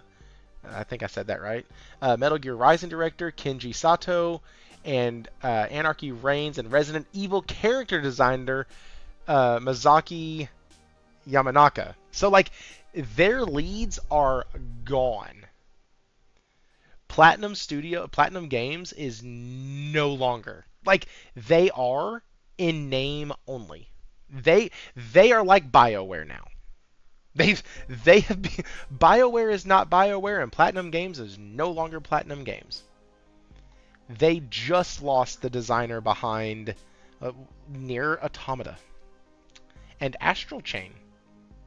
Like, that's crazy. I don't know if y'all play a lot of Platinum Games, but like, that's crazy. What, like, wow. What do you, Nate? Do you play Platinum Games? Bueller? Morgan? I do not. I don't. Okay, so you don't play Nier Automata. You've never played none of them. Okay. No. So I tried to play Nier Automata. I got the new one, did the whole thing. Got the Game of the Year edition or whatever it was. And I died, and the credits started to roll. And I was like, what the fuck? What happened? And then I found out there's 26 different endings to that damn video game. And I said no. So I stopped playing. And I was like, that's weird. Why we do 26 endings? You tried? Tried? Question mark. You do. You don't try. All are fun. Oh, huge loss. There you go. Metal Gear. I know. Like, that's. Listen, I'm not gonna say it's because they got in bed with Xbox, but I'm not gonna not say. No, I'm just kidding. It's not. Platinum Games was having trouble before that, but it says in January, Platinum broke its silence with a statement about its future, which followed by the announcement of a new Ninja Gaiden game, which is being building in collaboration with Koei Tecmo and Microsoft. So, like, this dude left and is now, like, started his own studio. You have somebody else who exited earlier, which I was briefly looking at this. Sorry, guys, there is literally no prep work for this because it just happened. He removed reference from Platinum Games last year and changed his place of work on his Facebook profile, which is just like saying you're no longer dating somebody. Speculation has swirled in recent months about the future of Platinum Games' key staff as its creative director Hideki Kamiya announced a new studio backed by Capcom. That's fucked up. Which is partly made up of former Platinum developers. Wow. That's Sounds about right to me. William. Sorry, the food came. I had to answer the door. William, that's genius. William said, hot take, give the Nier Automata IP to the Stellar Blade team. Fuck yes, bro. Yeah, that's what I'm talking about. I'll do that. I'll take that. Oh, and Corey Massey just said, Thrifty, this is the second time Platinum has lost a lead after working with them. Just saying. Oh, yeah, Platinum's looking rough, man. You did ask if I played them earlier. Yeah. I play them occasionally. The last they make it really hard to love them, is what I'll say. Mainly just because the game that I really, really wanted to play from them, ran terrible on the Nintendo Switch, and that's Astral Chain. That game looks really good and runs like trash on the Nintendo Switch. But it was a great game. But yeah, the majority of what they put out, I don't really vibe with it like that. I've never really been a massive Platinum fan. The one time they almost had me, funny enough, is the one game they canceled, which is the game that they were working on with Xbox, which was Scalebound. So the IP that lives on in infamy. Yeah. Folks still want Phil Spencer to come out and go, Scalebound is coming. I feel like that game has given Phil Spencer PTSD, and he does not want to even get near that IP anymore. Dude, I think he's just had enough of that. I remember when folks were like, he said something about they're gonna be what was it? The reveals, we have some magical things from our studios, and they were like, see, Scalebound, it's coming. I'm like, what the fuck, guys? I need people to let that game go, man. Just let it go. Like, there's a dinosaur in his background. Scalebound's on its way back. Okay, so Josh Ayers said Square owns the Nier IP. Of course they fucking do. Astral Chain ran like 2-pack ass on Switch. Corey knows what's up. Phil going to Summer Games Fest on a dragon. Shit. Okay, so something about Xbox. Whenever they work on a game or with someone, they end up losing creative directors and/or lead designer. What happened? That happened several times already. Look at Crystal Dynamics. I'm just saying. Oh man. Listen. Man, don't do that. No, I will. Listen. No, fuck that. I will, because fuck. They took a franchise like Tomb Raider and made it fucking amazing. Hang on. Tomb Raider Crystal Dynamics. Yep, I'm still cool. waiting for this new one. I was just making sure that I was correct. The reboot came from Crystal Dynamics. Yeah, they did. And then they start doing shit with Xbox, and it all goes to hell. We no longer have it. They get sold off. Part of their studio gets dismantled. Everything goes to shit. IPs get shelved. Nothing happens. And blah. Like, that sucks. And Tango Gameworks. So True, Hero. Hang on, what did Hero say? Oh, Hero! Member for 11 months. Holy shit. Thank you for your membership milestone. It's good news when top developers leave big legacy studios and start new studios. Let's hope they lead with passion and create new stuff we will love. So, listen. I am a Sony nut hugger, okay? I'm not... I am not mad about it. But lately... Like, Nate, you were talking about Interstellar earlier, and I think you said some things that I don't necessarily agree with. I don't think it's going. I know. I heard you, but don't worry, they gonna seal that doubt up. Listen, oh, yeah, I hope so. But when they show that, I'm sorry. I'll tell you right now. Go ahead. No. That was all. That's all I will say. Go Okay, ahead. here's the deal. I never used to have to wonder if I was going to like a game from Naughty Dog. I never used to wonder if I was going to like the next PlayStation exclusive that came out. I never had to wonder if I was going to enjoy the next game from Guerrilla. But we are in a position now where both, and I use Guerrilla and Naughty Dog because both have kind of done the same thing with their hit franchises. They have ran that shit into the ground.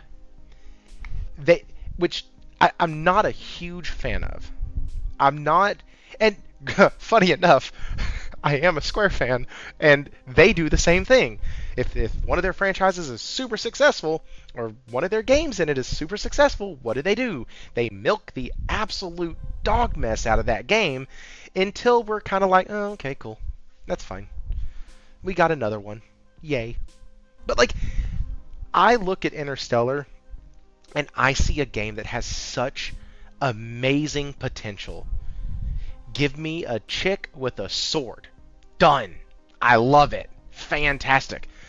One of my favorite characters in Expedition 33 is the chick that has the like, I guess it's a scythe. It's the double-edged weapon. Yeah. Sile. Sile, yeah. Like, Yeah. I love her. Why? Because she's a chick with a double-sided sword. It's fucking sick. I actually replaced the chick with a single sword for her because one has a double-sided. It's nice. Like, that's fun. I'm a simple person. I like it. So it has potential. Also, Naughty Dog, when their head's not up their own ass, they can make a great story. If they just get out of their own way, just to ooch. But I've never had to wonder. And I will be completely honest. If Ghost of Yotei, sorry, and it comes out, and it's not everything it should be, according to me, then I don't give a shit what anybody else says about the game. It's going to be a huge letdown for me. Yeah, I mean, you always got to judge games for what you want. You know what I mean? But I Like, never that's had to 100% worry about that understandable. before. Well, you still had to judge games, but if you feel worried, that's a you thing. See, I don't feel worried because everything I've seen on Intergalactic looks amazing. Like, those two games are separate things, right? I'm realistic about what I should expect and what I want from a new Ghost, right? What I've heard sounds good, but I'm also realistic of the fact that I haven't really seen a full gameplay segment yet either, right? So I'm not there yet. I want to see that, and I want to see that for Intergalactic as well, right? But we're not there yet, which is why, like I said, when I heard you say that before on the other show, I get why you're wondering because you haven't seen it yet.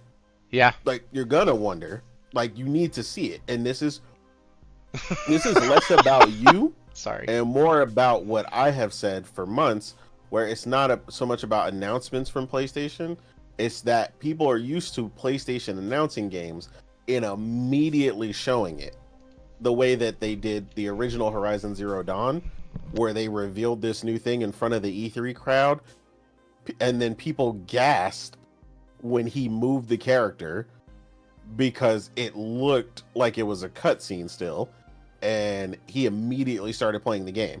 That is how PlayStation has typically done it, and they're kind of bleeding out the distance from an announcement to showing full-on gameplay, which is unusual for them. So I get where you're coming from. I just think both of those studios currently haven't missed to where I feel like I need to wonder at this point.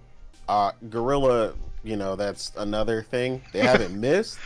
They haven't missed, but they also haven't given me the hit on the next game yet, right? Because they did the DLC, then they helped, not fully developed, but they helped work on the Lego version. And I'm like, look, go full on, go crazy, give me 3, or make a new IP in between. Pull the old Uncharted Last of Us back and forth, so you're not stuck on one thing. So yeah, I get that. But that's why I say I'm not concerned. But I get what you're saying, and I think once you get to see gameplay from these titles, that'll be alleviated. Is personally what I feel. At least as far as Intergalactic. Like, I think you have an idea of what you should expect from Ghost of Yotei, but Ghost of Yotei just needs to not fuck up the story. That's it. Like, I have full faith in Sucker Punch to deliver another awesome title with great gameplay, wonderful combat, all of that stuff. Mhm. I am terrified of the story and what I need to see. I need to see a little bit more of like the story and the direction. I know they just released the other trailer that shows that she's going to be taking down these leaders and these different heads and like all of that. That's cool. But like I need what's fuck you the story? What? Here's the thing, Thrifty. Let your expectations be clouded by the story. Oh, don't let your expectations be clouded by the story. Sure. Ghost of Yotei combat is going to be great, but the writers might be golfing again. Stop it, William. Stop it. might be golfing again. Did you So how did you feel about the story of Ghost of Tsushima? It was one of the best I have ever played. Quite literally. Okay. I love that title. So then, if that's how you feel about the first game, so that's why I'm less you... worried about Yotei than I am Intergalactic. Because if everybody knows this, it's not a secret. I did not like the story of The Last of Us Part 2. Mm-hmm. So my level of trust with Naughty Dog, and by the way, I did beat the game. For those in the audience who don't know that, I did play the game all the way through. I played through every single cutscene. I did everything. I made the dumbass decision at the end, which really wasn't a fucking decision. I did all of it, and at the end, I was left going, that game was blah. The gameplay was amazing. The graphics were great. Everything about the game, aside from the story, was absolute perfection. Naughty Dog knocked it out of the park, but their story was so lacking, in my opinion, that has me worried because they already are not on a good track record with me. Ghost of Yotei, I've already said I'm getting it day one. Damn, it just takes one game to get to mess up. To make me cautious? Absolutely. Damn. To make me cautious, let me ask you yes. this. Let me ask you this though. Is there any other Naughty Dog game previously, whether it was The Last of Us or any of their other franchises, that you did not like the writing in?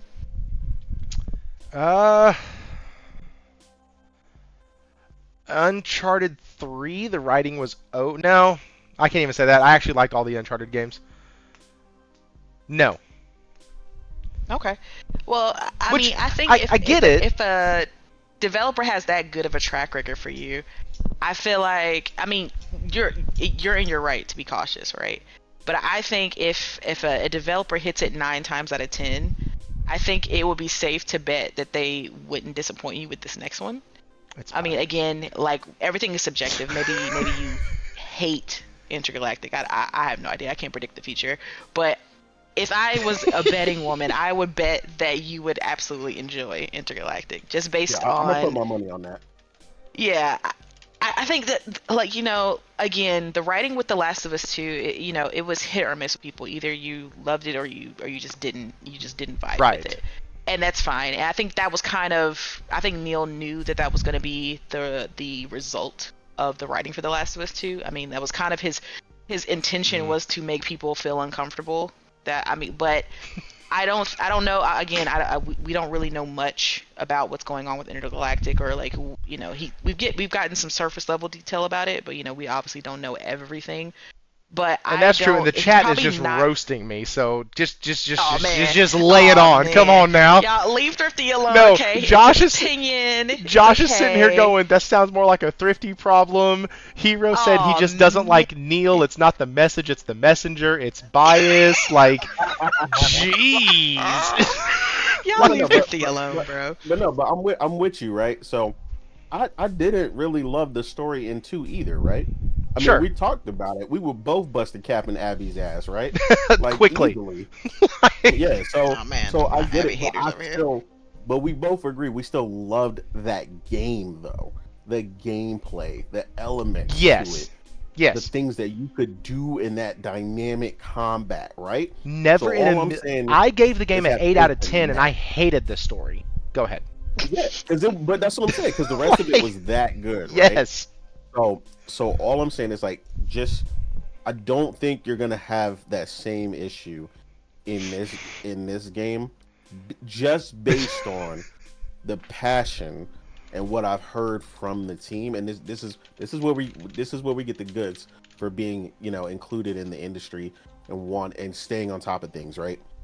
The way they've talked about crafting this entire world, and the way this you know, religion versus space, we're talking Adidas and Porsche and all this stuff, right? It's all very, very carefully crafted to that you know, PlayStation level AAA detail we love so much. So I think as long as you get that gameplay reveal and you like what you see, I think you're gonna be good to go. Priscilla, I love the way you say that. She said less passion from Neil would be good. Yes. Thank you. Yeah, Yes. yeah, I mean, Priscilla's always throwing him out the window from the last one. Thank you. Listen. Priscilla's a Neil hater, so Listen, you know, we just put her opinion to the side for a second. Okay. Well, and William Right. Aguilar in the chat was like, Thrifty was right, the story sucked. Like, I'm not the only person who thinks this, okay? But you are Yeah, right. I didn't like the story either. You Well, everything else. I love Nate's the a hater game. in general, in I love general, the so it's game. fine. She always says I'm a I hater. just you are a hater. You hate on a lot of things. I'm just saying. You're see now Priscilla's calling you out. See, this is nice when it's not directed at me. This is great. But no, I like mean, Morgan is a super Neil fan though. Intergalactic. Listen, I mean, if you don't disappoint me, yeah, of course I'm gonna be a fan. The game split the fan base, so no one is right. Nah, there's a right and wrong. We just may not know what it is. But that's the fun about having these conversations, guys. Do Yo, what? Democrats versus Republicans. hero. Listen, not we're leaving that in a box, and we're putting that box in the river, and that box will never be opened. If you've ever seen Bad Boys 2, you know exactly what I'm referencing right now. But like, we're gonna put that in a box. We're gonna take them out of your mouth and put that in a box, and that's what we're gonna do. Okay? It's really. I just noticed that he said the exact same thing right before he slapped Chris Rock, or close to. Anyways, Yeah, it was pretty close. that literally just you're gonna keep my wife. Anyways, like that's a different podcast that I'm not on. No, so like I get it, and this is something that I have been trying to work on as of late, which is to be more honest about my critiques of Sony. Because now that Sony is the top dog, 100%, no questions asked, get to the back of the line, everybody else. Like, Sony doesn't have competition in the console space anymore. And so because of that, I now look at them and I look at their fans, which I am one. I look at us and go, hey, we need to hold their feet to the fire more because we don't have an external company out here putting any sort of pressure on them at all. And so, Thrifty, you just don't like golf. That's right. That's funny. No, but I agree with you 100%, right? This is something I tell people all the time. I'm a big PlayStation fan. I've been a PlayStation fan for 30 plus years. Facts. But I will be, because of that, I will be the first person to throw a tree like Kratos the moment they slip up. The moment. Like not a couple seconds, the moment. I'm talking like drag racer level reaction time. 0.03 of a second. I'm on them. So because I'm such a fan and I know what they're capable of, the moment they slip up, I'm on them. So yeah, trust me, there's no slack just because they've done a good job. I'll always tell people, and this is the same thing for Square Enix, right? People keep saying, why are people so on it? No, Square is as good as the last game they gave me. That's where they at right now. So if you don't do better next time, then I know where to. I know you know where to keep you. I So, can't go that yeah, far with I Square. agree. Not yet. I feel like I'm getting there with Square, but because of the 30 plus years of history I have with them, and if you want to retroactively do it, we could actually say I have like 40 plus years because I have now played the Final Fantasy 1, Final Fantasy 2, and You I'm went back working my further. way through 6. So like we could retroactively put me in there if we wanted to. We could do some type of like Xbox gymnastics and say that I've been with them from the very, very beginning. But like they have a track record with me, especially with Final Fantasy, that Hmm. they gave me one that was lackluster. They gave me 16. I don't like 16. I loved everything about it but the ending and the combat, and I felt like that was enough because combat was such a huge focus. If you don't believe it was a huge focus in the game, it was the There's only a part of massive focus. it was the only part of the game at launch that ran at a locked 60 FPS. Yeah, it was a The massive focus. On that only game. part of the game. Everything else, walking around big open areas, walking in cities, everything else had frame drops, had stutters, and all of it. The only thing in the game that worked right from launch was the combat. That's because it was so important. And you are damn straight, as a Square fan, as a RPG fan, I go to these games in like wanting good, engaging combat. And that's not quite what I got. But anyways, we beat that horse already. But Mhm. when you get to a game like Intergalactic, made by the same studio and the same writers and the same creative heads that brought me The Last of Us Part 2.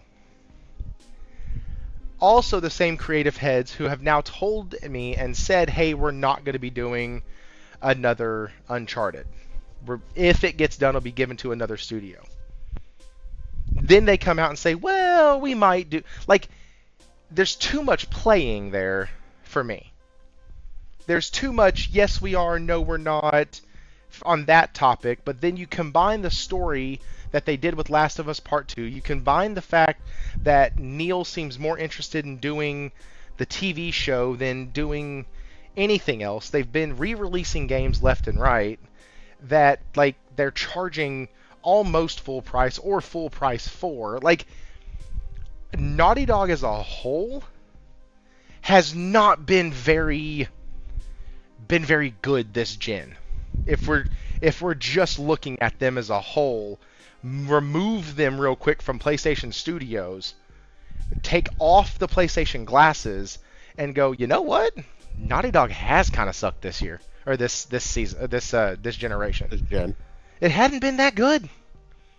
See, based on what I said, what have you done for me lately? Yeah. I completely get why you're like, look, y'all better knock this out the park. Yes. But I wouldn't throw them out the window just yet. But I'm just saying it. I don't know. Like I got a sixth sense for this stuff. Okay, like I talked about Exodus real early, and then I seen you in chat. You know what I'm saying? When you're getting all excited listening to them dev diaries, like I'm telling you, I got a sixth sense for this stuff. Bro, So trust me. I've been on Exodus. I actually been on Exodus since you might have been there before me, but I didn't know you were there before me. I thought I had found like some honey hole that nobody knew about because I hadn't been hearing nothing about this game. And I found out about it through a Wizards of the Coast update report on some stuff they were doing with their digital segment, and this game was on there. Hey, they're co-publishing a game, or they're working on publishing this game, and I'm like, what? This is cool. And then I read who these people are from. They're from BioWare. They're from Ubisoft. They're from these big, massive studios where these developers broke off and decided to do their own thing. And I'm like, well, that sounds cool. That sounds real similar, don't it? That sounds real cool. similar, don't it? somebody who recently broke off from their studio and made a game that we're all playing right now. And I'm just like, saying. this sounds just great. saying. I'm all for this. And then I find out Matthew McConaughey's in it, who could read me a bedtime story every night, to be quite honest with you. The dude's voice is all right, all right, all right. And I I was floored. And then come to find out that they're fans of tabletop RPGs. They created their own book to be able to do like a self-contained module inside this world. They're walking us through the development process. Every time I hear them, they're like, man, we want to share so much more with you, but we have the creative designer here and he would shoot us if we did. So we can't say these things. I'm so freaking excited about that game that it's unreal. Whenever it releases, I am there day one. So to Hero said he's concerned about a lot of the lore that he's seeing. Trust me, bro, don't be. Those are ex-BioWare devs. Yes. That's just how they get down. They craft a whole world and worlds upon worlds. That's how we got Mass Effect. Trust me, just let them cook.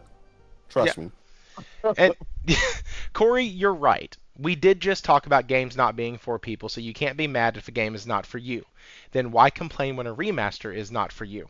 I'm not complaining. I have never once said that the remasters are terrible or bad ideas or anything like that. PlayStation makes money off of them. I don't buy them. Whatever. Move on. I do.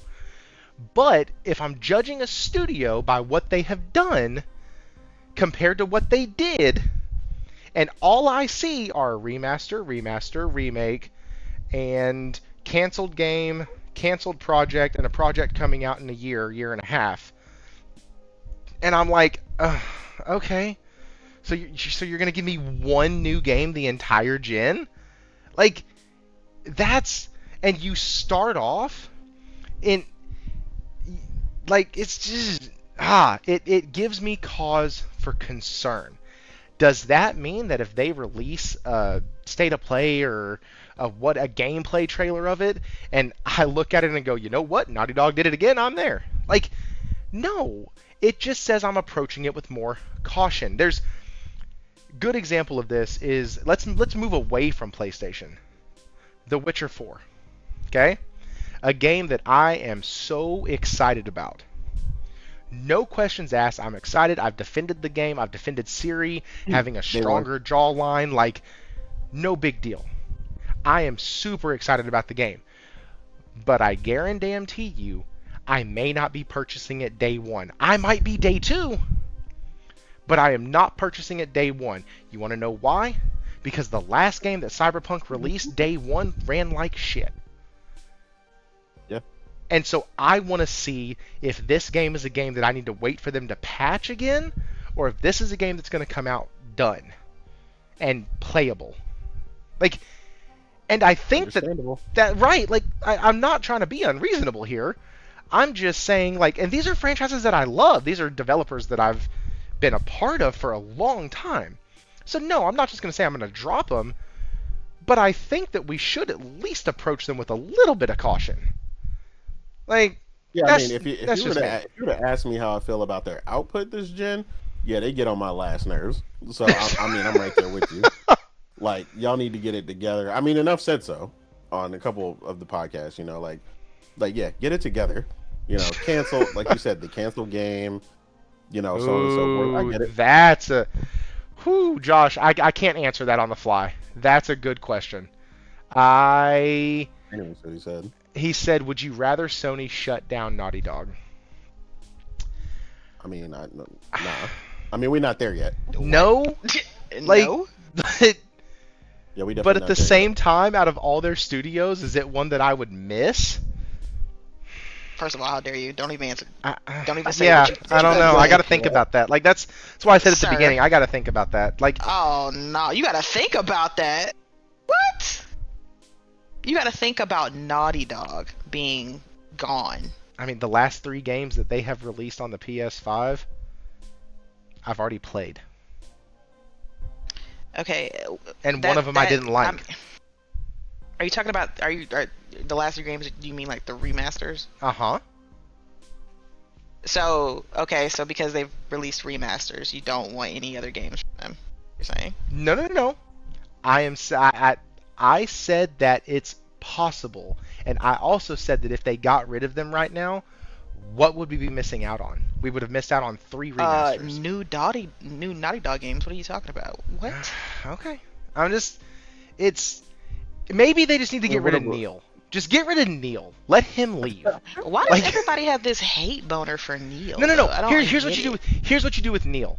You put Neil in charge of like the Sony PlayStation Pictures movie division. Let that guy put his shit on the small screen and big Y'all screen. keep talking shit, where he but wants to everybody be. loved The Last of Us 1, and didn't nobody hate him when he did. Last of Us 1 was a phenomenal game that was co-written Oh yeah, by a writer they who's was no on longer there. Neil's ass. Oh man, he's great, and all The Last of Us 2. Now everybody wants to, pull out their pitchforks and torches. I'm like, damn, somebody can make one game with a story you don't vibe with, and all of a sudden y'all want this man out. That's crazy. Yeah, but I think it's the power trip that he seems to push out when he talks about this stuff, and it seems like the checks and balances went out the window, and he just kind of. I mean, it was stated at one point. I forgot what podcast or something. It was stated at one point. Part of the story for The Last of Us 2 was like Neil went in a room, locked out all the other writers, and wrote a piece of it. I don't remember which part that was, but like it was stated, and like that kind of stuff drives people crazy because the point of the writing team is checks and balances to make sure they feel like these creative decisions are good for the story. See, but if they had, okay, let's put this in perspective. Now, let's say that he had done the same thing for the first game. Would people have been upset? He didn't do it. Okay. Oh no! We don't know that he didn't. Let's say he did. Would people be upset? No. You know why? Because they adore the first game. The only reason people are having issues with the things Neil are doing is because a lot of people don't like the way the story turned out. Because if it has turned out golden, they would have loved it. I mean, everybody was happy when she was talking shit about how, when the interview, when she was like, I don't like this. This is terrible. Fix it. We all love that type of management when a game turns out fire. We love that type of, but when it's a game that turns out a way people don't like, all of a sudden it's, oh man, he made some crazy moves, man. I don't like that, man. He's doing too much. It's just like, man, y'all not being genuine. I'm gonna tell you, like I told people that like Final Fantasy 16, it could have been good, but it wasn't. But that's what I'm saying. People give grace to certain actions and certain things when the end result comes in the way they want it to, right? They'll overlook certain actions if the end result is pleasing to them, right? Hey, because go ahead. I was gonna say, William, send me. So you made a statement in the chat saying that Neil had almost nothing to do with Last of Us 1. He obviously hates the character. Can you do me a favor and wherever you found that? Why do y'all keep saying that? Wherever you found that, can you DM me that so I maybe can do a video about it or something so I have something concrete to go off of? I would super appreciate that. Okay, I'm gonna let you know right now. What William just said is completely untrue. As someone who was following the Last of Us development, Last of Us 1, before it even came out, like I was watching the dev diaries as the game was being made, like the year or two before it released. Okay, Neil was in every damn video talking about the process of them making this game, right? I mean, you'll see Troy talking about how Neil pushed him in the performance. Like, he kept making him do the scene with his daughter over and over again. Like, he was just like, man, every time I did it, Neil was like, that's not it. Do it again. That's not it, bro. You're not. It's like, you have to dig deep. You have to get this emotional. Like, this is going to be a pivotal scene. I need you to dig deeper. And he was just saying he had to take time and take a break to get into his space to get the performance that we all loved out of Joel. It made us fall in love with him in that first 10 minutes of the first game where we were all like, oh my god, when his daughter got shot. The reason we felt those emotions is because Neil was pushing the fuck out of Troy. He was in every step of the development. Like, I need people to stop. The only reason people discredit him for the first game is because, again, of the second game. They want to remove Neil. They want to remove him from any kind of credits of anything good because they want to associate him with just bad. Like, oh, he's bad, so he only made the second one. He had nothing to do with the first, and that's completely untrue. I need people to stop doing that just because you didn't like the second game. Okay, so y'all gotta. So according to Corey Massey, he says that he wrote he wrote the whole thing, but by himself beforehand. So in that case, if he wrote the first part and the second part at the same time, fuck him for that bullshit. But yeah, because he wrote them characters just to fuck them up. I hate that, man. But so Josh Ayer said the difference between Last of Us 1 and 2 is there were two directors, not just Neil on the first one. And from what I am seeing, Neil Druckmann wasn't the director who made all the choices about Last of Us Part 1. That's the issue. There's a reason Last of Us 1's original pitch was blah, blah, blah. So, like... Yeah, he seemed like he had free reign on Part 2. That's all I'm saying. Right, because the co-director left. Yeah. And so that's why he ended up, and this is also... information online that you can find. Uncharted 4: A Thief's End was co-written not by the same writer who did The Last of Us with him, but who did it was written by somebody new, and so or somebody different. And so like you have a couple of those, but and it's not that it's that I don't like fucking Neil. That has to be it. That just has to be it. Like, that's what I'm saying. People have this hate boner for Neil, man. Like I don't like the dude. I don't like what he did with the characters. I don't like the way he wrote it. I don't like the way he told the fucking story. Like the whole thing. Let me ask you this: Uh-huh. if the next game comes out, right, Intergalactic comes out, and you love everything about it, are you still gonna have a hate boner for Neil? Probably not. And just being honest, just knowing who I am as a person. You're gonna forgive him for all his transgressions. Yeah. Well, because at that point, his transgressions was only mismanagement of a studio and not releasing another game. Okay. Yeah. Like at that point, cool, good job. You fucked up telling a story because you got too involved in your own head. You reined it back in and came back with a better story. Great. The other option is, let me ask you this. If he comes out and the story is a piece of shit and it's crap and it's full of all types of bullshit and it goes from one end to another and doesn't really connect and all that, then would you look at that as a disappointment? Yeah, of course. If I don't like the game, of course it's going to be disappointing. Hell yeah. So like it's the same thing. Now they go to release another game. Wouldn't you then look at that next game and be like, dang, that last one was rough? If I am disappointed in Intergalactic, and then they announce another game, will I be? Like, because that's essentially what I'm doing right now. Would you be as excited? Like Ghost of Yotai, I have my reservations, but I'm getting that damn thing day one. That's a good question. I don't know. Yeah, that's what we're talking about here. Like, if Breath of the Wild was junk, and then they said Tears of the Kingdom is just like Breath of the Wild but better.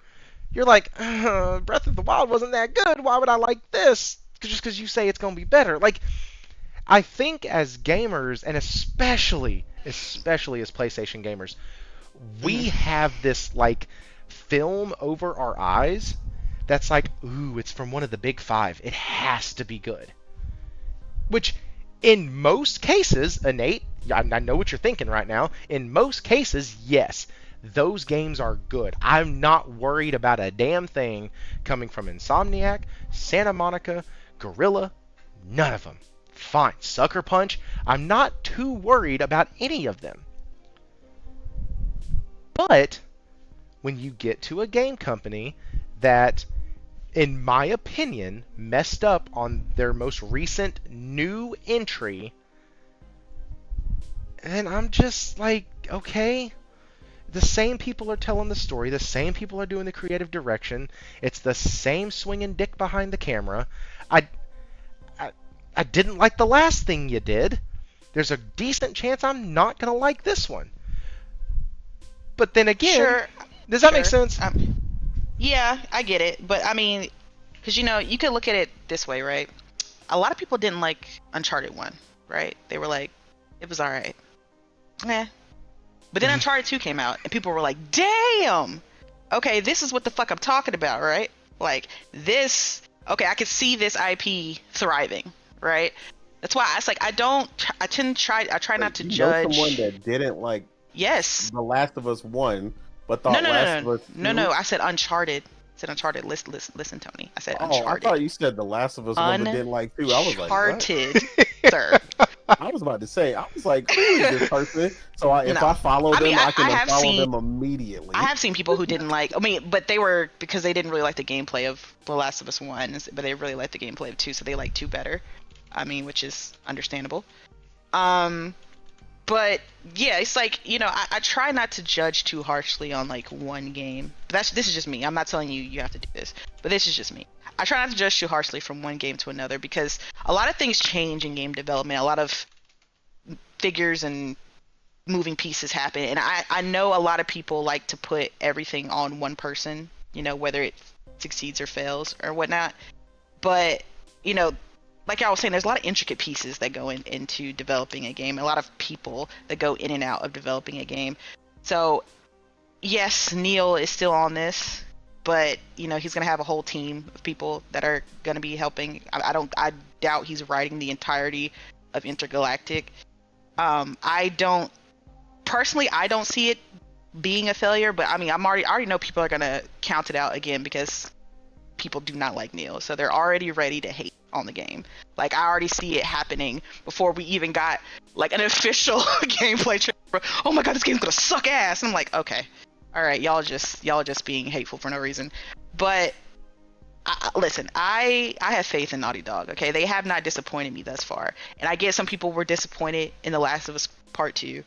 But Naughty Dog has a very high pedigree, okay? That isn't just The Last of Us. Right? They've released multiple games, multiple IPs, and multiple franchises.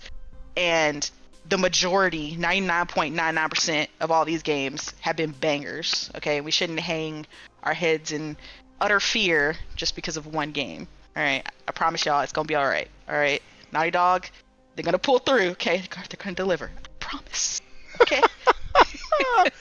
That was I think they will, at least. very well said, and all I'm gonna say is I need to see a little bit more. I'm not, and there's nothing wrong with that. I There's am nothing not wrong counting with it out. You are a gamer. This is your money you're spending, and you have every right to want to see more. Okay, so I am not upset with that. And like Hero said, just don't buy it. I'm not even to that point yet. I'm just to the he just point wants of to see like more. caution. See, I'm with you there. I need to see more. Like that's kind of my problem with where it's at now. And that's why I told you I understand why you're cautious, because we haven't seen enough of the game yet.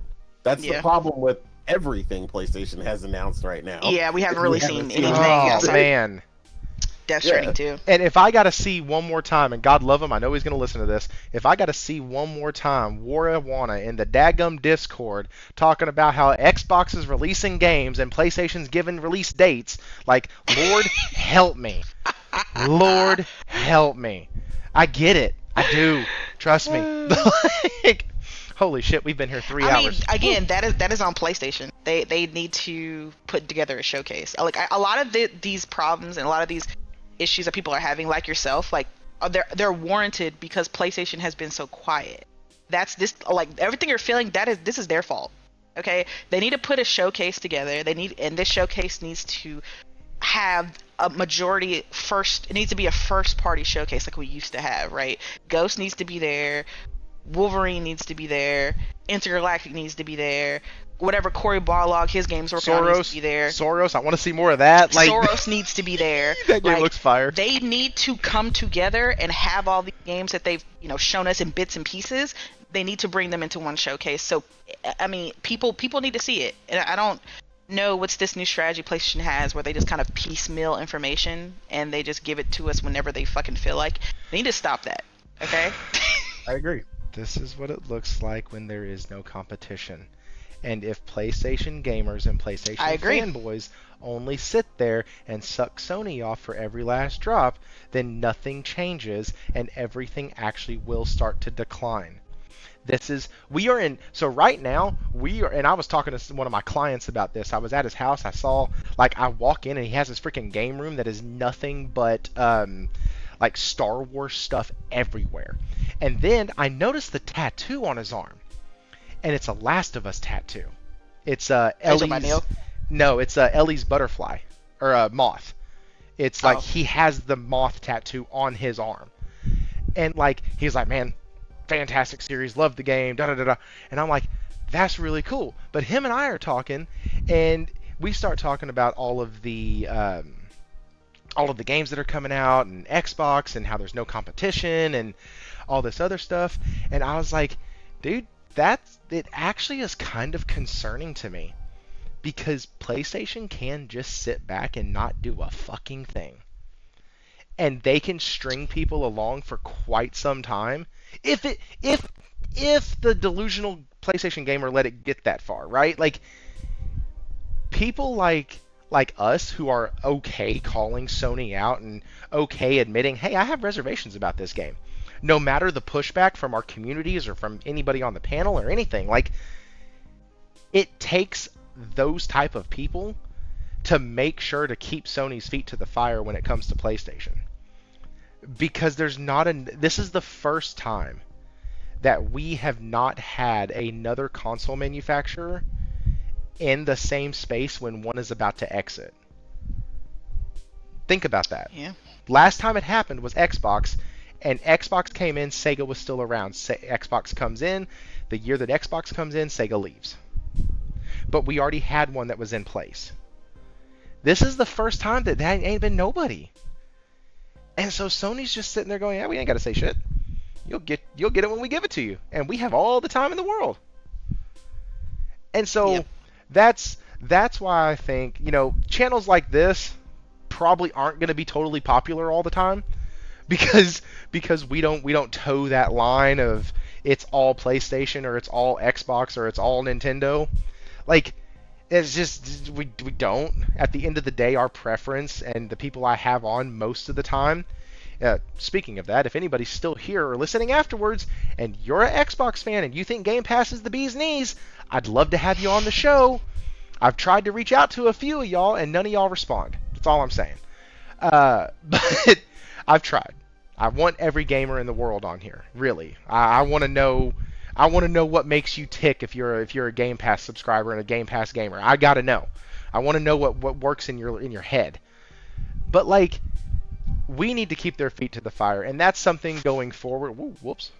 That's something going forward that I plan on doing, and that's something that I have been doing. And so, because of that, these are topics that I like. These are things that I love having discussions like this with y'all. I don't count sports titles as major releases. Don't care how much it sells. Yeah, no doubt. Oh man, that's real. Right? It took them reviving a 13-year-old franchise in a sports game for me to actually care again.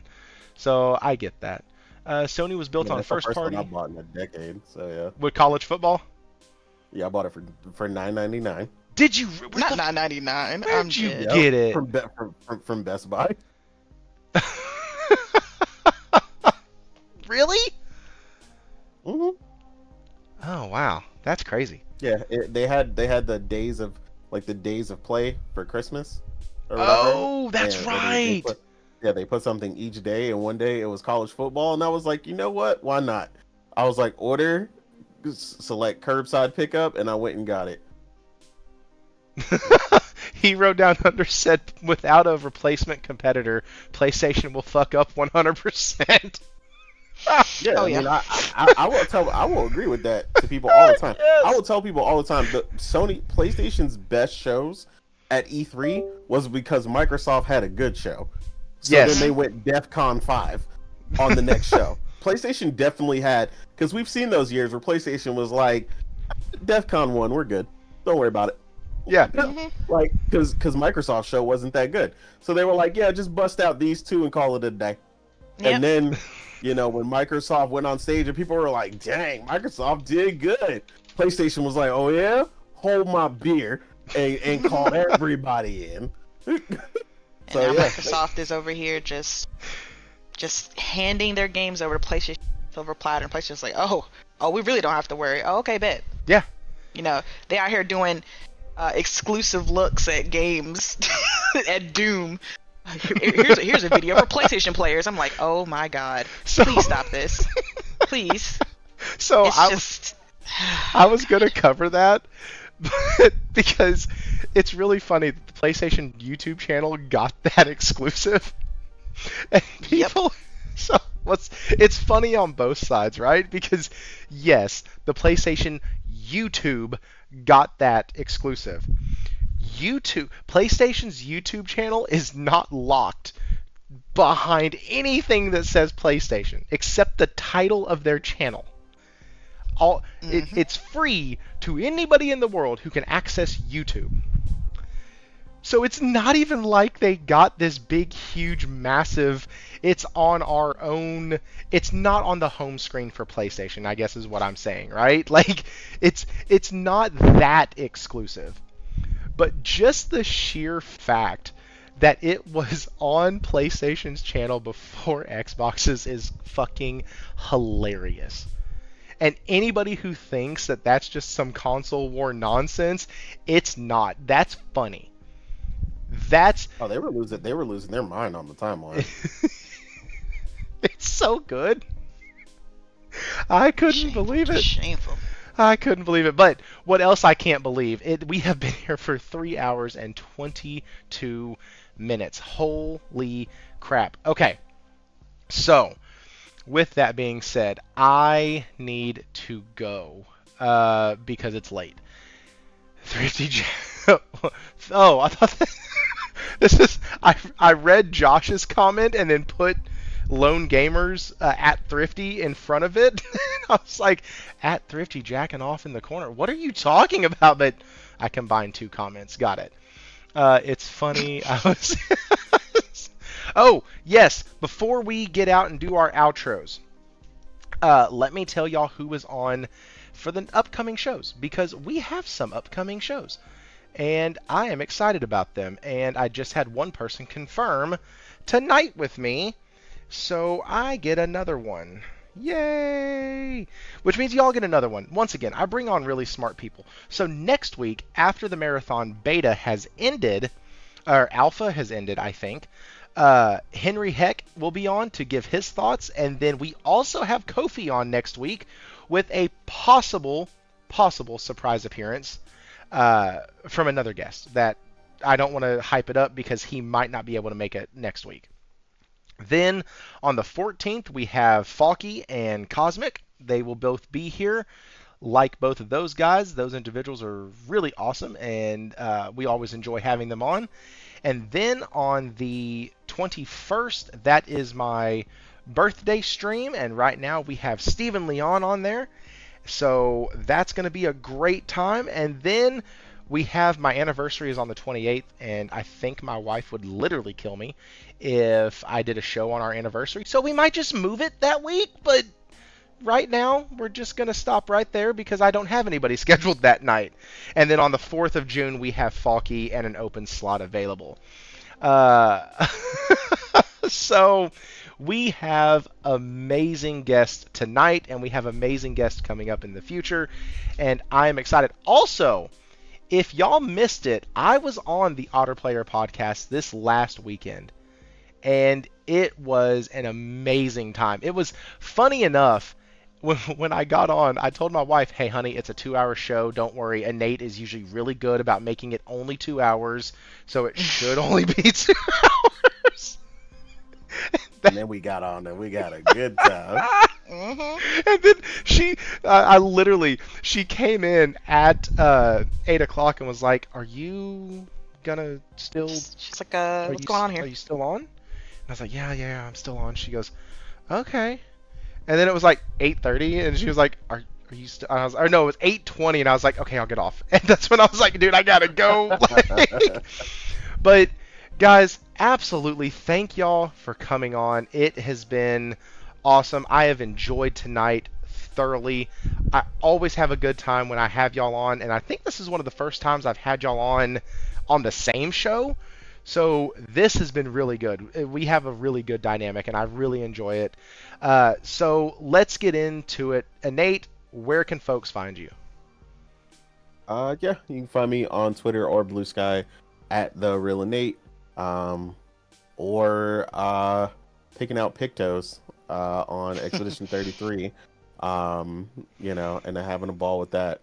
I'm about to go see what Priscilla is destroying on Expedition 33 in the next room in a second. So yeah, It's all Expedition 33 in the house this week. As it should be. Morgan, what about you? Yes, people can also find me on Twitter at ChillBandit, but yeah, I'm gonna mostly be on Expedition 33. Oh, finishing up this. Well, I'm not on the last act yet, but getting close. But I think I'm gonna kind of pause my progression and sort of do some of these side areas and try to get up these collectibles and stuff before I kind of finish the main game. But yeah. Yeah. Speaking of that, 33. you don't get to leave after this. I have questions. Oh no, it's all right. I'm chilling. Yeah. I got questions. So, all good. anyways, guys, go check out their stuff. Seriously, they put on a great show. Their panel is really good. Got to even hang out with Omar, and surprisingly, other than pre-show, he didn't say anything absolutely wild. He really didn't. Like, now pre-show, he's getting better every day. He said something about Souls games and being like a Souls game that wasn't actually so we just kind of left that out. But like the rest of the show, he's getting better. He's getting better. And so, guys, seriously though, it's a great show. They have great insights over there. Go check them out. And we will see y'all next week. Stephen Leon, you were the lone gifter for 2 weeks in a row. Guys, if y'all want to start gifting, y'all can. If not, thank y'all for being here. Hit that like button. Subscribe if you haven't already. And for the love of God, leave a comment after this thing post to YouTube. It helps by like 150 views, and I'm not even kidding. Like, a couple comments goes a long way. With that, though, thank y'all so much. Y'all have a wonderful night, and stay thrifty.